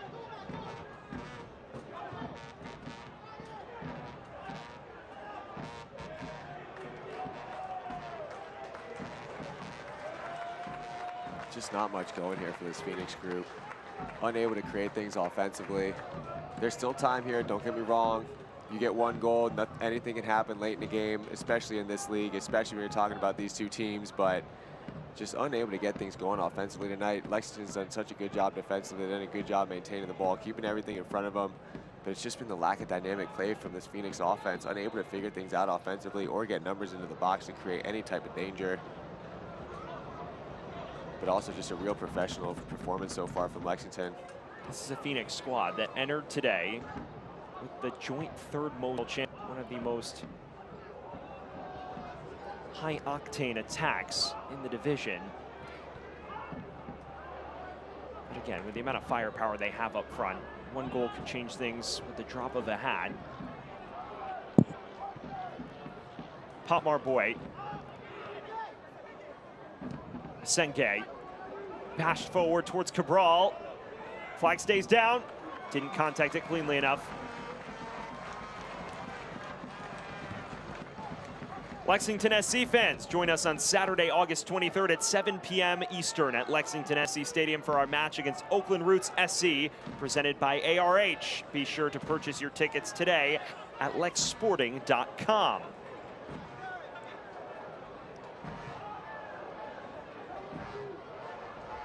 In a moment like this, how does Phoenix flip the switch? Get the ball forward. You need to get the ball forward. Try to put the ball in the box. We saw a long ball there, and that was something that I liked what they were doing in the first half, where you saw consistent long balls against Lexington's press. But that was really the first long ball that we've seen from Phoenix here in the second half, and we saw an opportunity where it was almost a shot on goal. You have to connect a little bit better than that, but get those numbers forward, gradually work your way up the field, and start dumping the balls into the box, trying to create a little bit of havoc, because you need to score that first goal here in a hurry, because then Lexington would be on their back foots a little bit more. But if you don't show that type of urgency where you're threatening the goal no matter what you're doing, it's not going to come for this Phoenix group tonight. A team that had the possessional edge in the first, but virtually no possession of note in Lexington SC's 3rd of the pitch. Adedaku, the most recent goal scorer for Lexington. He shrugged off it. Maybe some room for Johnson to roam. Dennis.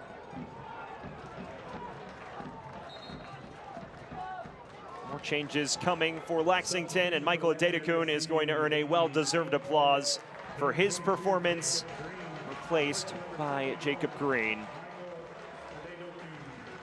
Just a dynamic performance here. All night long, he was getting himself wide, but it wasn't just his ability to get himself wide. He was also cutting the ball inside and creating that space for those outside backs to make those overlapping runs. When you have speedy players like Adedaku and Epps making those runs, Hafferty from the outside, just a nightmare for your group to defend against. Dennis with whip.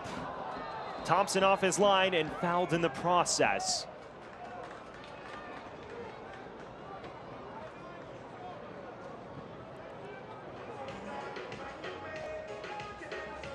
The goalkeeper, Thompson, coming way off of his line in this one, trying to gather the cross, finds himself in a little bit of traffic. Pretty fortunate here that Phoenix wasn't able to get ahead on this empty net. As you see the goalkeeper dealing himself in a little bit of traffic there. In those situations, just let your center back handle the ball. I can understand what he wants to do, but that's an out-swinging ball there from Dennis well outside the 6-yard box. Especially in a 2-0 game, I think if you're Thompson, just hold yourself on the line there, let your defender handle that header. But again, able to draw the foul.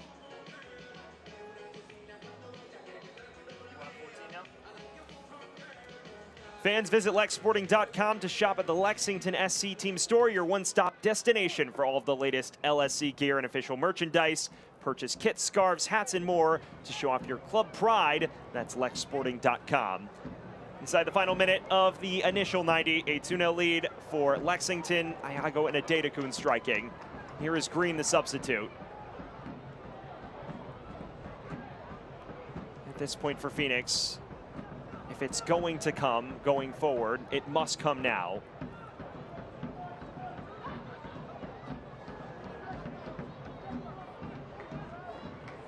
Ladies and gentlemen, the fourth official has indicated there will be a minimum of 4 minutes. 4 minutes separate Lexington from what would be a massive 3 points in the Western Conference playoff chase. Sargent. Williams. More numbers forward for Lexington, intent on continuing to press the issue. Olney.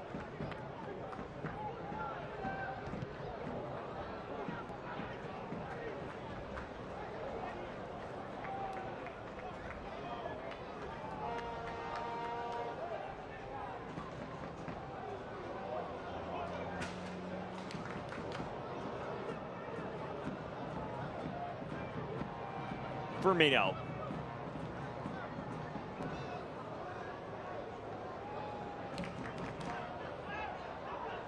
Turn into half space. Wide to Sargent. There's this control that's been on full display all night for Lexington. Untouchable at times in possession. Green. Firmino. Just runs into Johnson.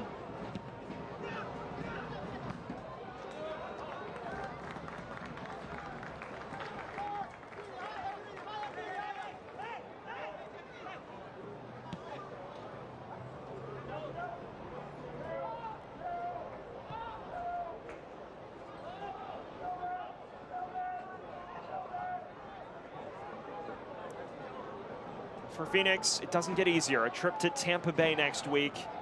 And then a home match against Colorado Springs. Before rounding out the month at home against El Paso. 3 straight at home after the trip to Tampa Bay.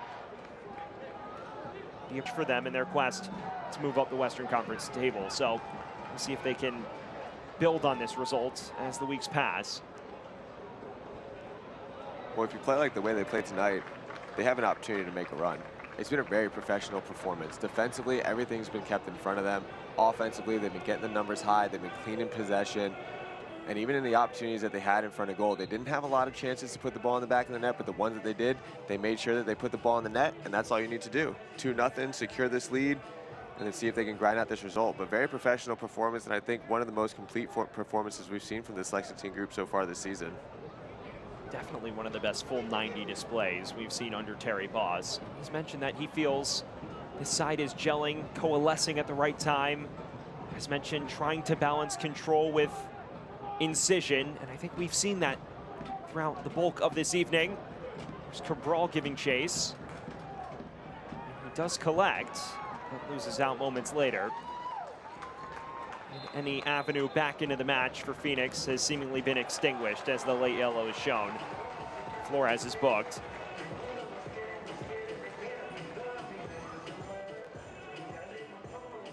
Just a bit of frustration here. Late challenge. Referee right on top of it. You see the foot-on-foot contact. You just see Flores coming in over the top. Goes for the effort for the ball, but gets there a little bit too late. Ends up stomping on the foot of the player. Referee all over it. inside the final minute of the added four, and you get the sense that is how Phoenix's rather frustrating evening will come to a conclusion. A side that, with the exception of one Isan Sako half volley, never troubled Brooks Thompson in what has been a comprehensive display from Lexington. There is the full-time whistle. Lexington notches a huge 3 points in this pivotal clash around the playoff line. Forster Ayago opening the scoring, Michael Adedekun finishing things off late, and Terry Boss's men earn a hard-fought victory at home. A lot for this Terry Boss team to be excited about. Complete performance from Lexington, well-earned 3 points. We'll step aside when we come back. Full-time highlights here from Lexington. Lexington is the Kentuckiest place in the world. Just look at it. It's by far the bluegrassiest, the bourbonist. See? The artsiest, and hands down, the horsiest. Oh, look, that one has a baby. I don't know why you would look anywhere else. Looking for the coolest, most Kentuckiest getaway? Look at Lexington. Success isn't a game of chance. It's about making the right moves. Just like Lexington Sporting Club, Commonwealth Credit Union aims to win by helping you defend your goals and keeping your money on the attack. As the official credit union of Lexington Sporting Club, we're empowering success on the field and in your finances with smarter banking options and unbeatable service. Are you ready to take the lead? Then get the home field advantage for your finances, only with Commonwealth Credit Union. Here, we see you differently. Who is Lexington Sporting Club? We are the professional soccer team in the heart of the Bluegrass. From our Youth Academy to the Women's Super League to the Men's USL Championship team, we're building the future. From every corner of Lexington, we are united under one crest. This is your team. This is your community. Together, we are creating our story and leaving our mark. This isn't just any club. It's a club to call your own. Get your tickets today at lexsporting.com/tickets. We live with you, build with you, grow up with you, and dream with you. At Central Bank, we belong to the same communities you do. You're our neighbors, friends, and business partners. And through the relationships we build with you every day, we consistently serve you better. That's what highly personal banking is all about. We start with you. Back here in Lexington, where it finishes 2-0 to Lexington SC in this massive clash around the playoff cut line in the Western Conference. Sam Goldfarb, Jeff Attinella on hand. Arguably Lexington's most comprehensive performance of the season, and here's how it all unfolded. We talked about it earlier in the matchup, how the wingbacks were going to have such an important part tonight, and that's exactly what we saw in the first goal. Ayaho ultimately puts his ball into the back of the net, but it's Epps using that dangerous space that he has out wide. Hafferty, who was inside of the box all night long against this Phoenix defense, and we talked about it in the openers, needed to do a better job. Second one, talk about a player who deserved a goal tonight, Adedekun. Look at this run. And again, we spoke about how lethargic Phoenix looked tonight, but it's Adedekun rounds the goalkeeper. Nothing Henry could do there. Calm, cool, and collected. And he was a player who all night long was having so much joy here on that left side, whether he was cutting inside, whether he was taking it to the baseline. And on this one, he gets himself that goal and really cemented this one for this Lexington group, because after that, the way that Phoenix was playing tonight, they didn't have much life to them, and that was the goal that really just broke their backs and ultimately gave Lexington all 3 points. What a controlled performance it was for Lexington, holding Phoenix to just one shot on goal throughout the entirety of those 90 minutes. And look at the possession as well. Lexington found themselves back. That was one of the talking points in the first half, how much more possession Phoenix had, but look at the dominance that Lexington had to bring that possession back to 50-50 in the second half. You talk about the shots on target, the shots in general, but then there's the statistic that matters the most, that 2-0 win. Complete performance for Lexington. Well done. See if they can continue this momentum. And for Phoenix, it's back to the drawing board and try to find a little bit more momentum heading into the second half of this season. Lexington now level on points with Monterey Bay for the 8th and final playoff spot. They earn a massive 3 points in the Western Conference and prevail 2-0. Thank you to Chick-fil-A for being the presenting partner of Lexington SC's Back to School Bash match. For my partner Jeff Attinella, I'm Sam Goldfarb saying so long from Lexington, where Lexington SC prevails in dominant 2-0 fashion. Have a great rest of your night, everyone.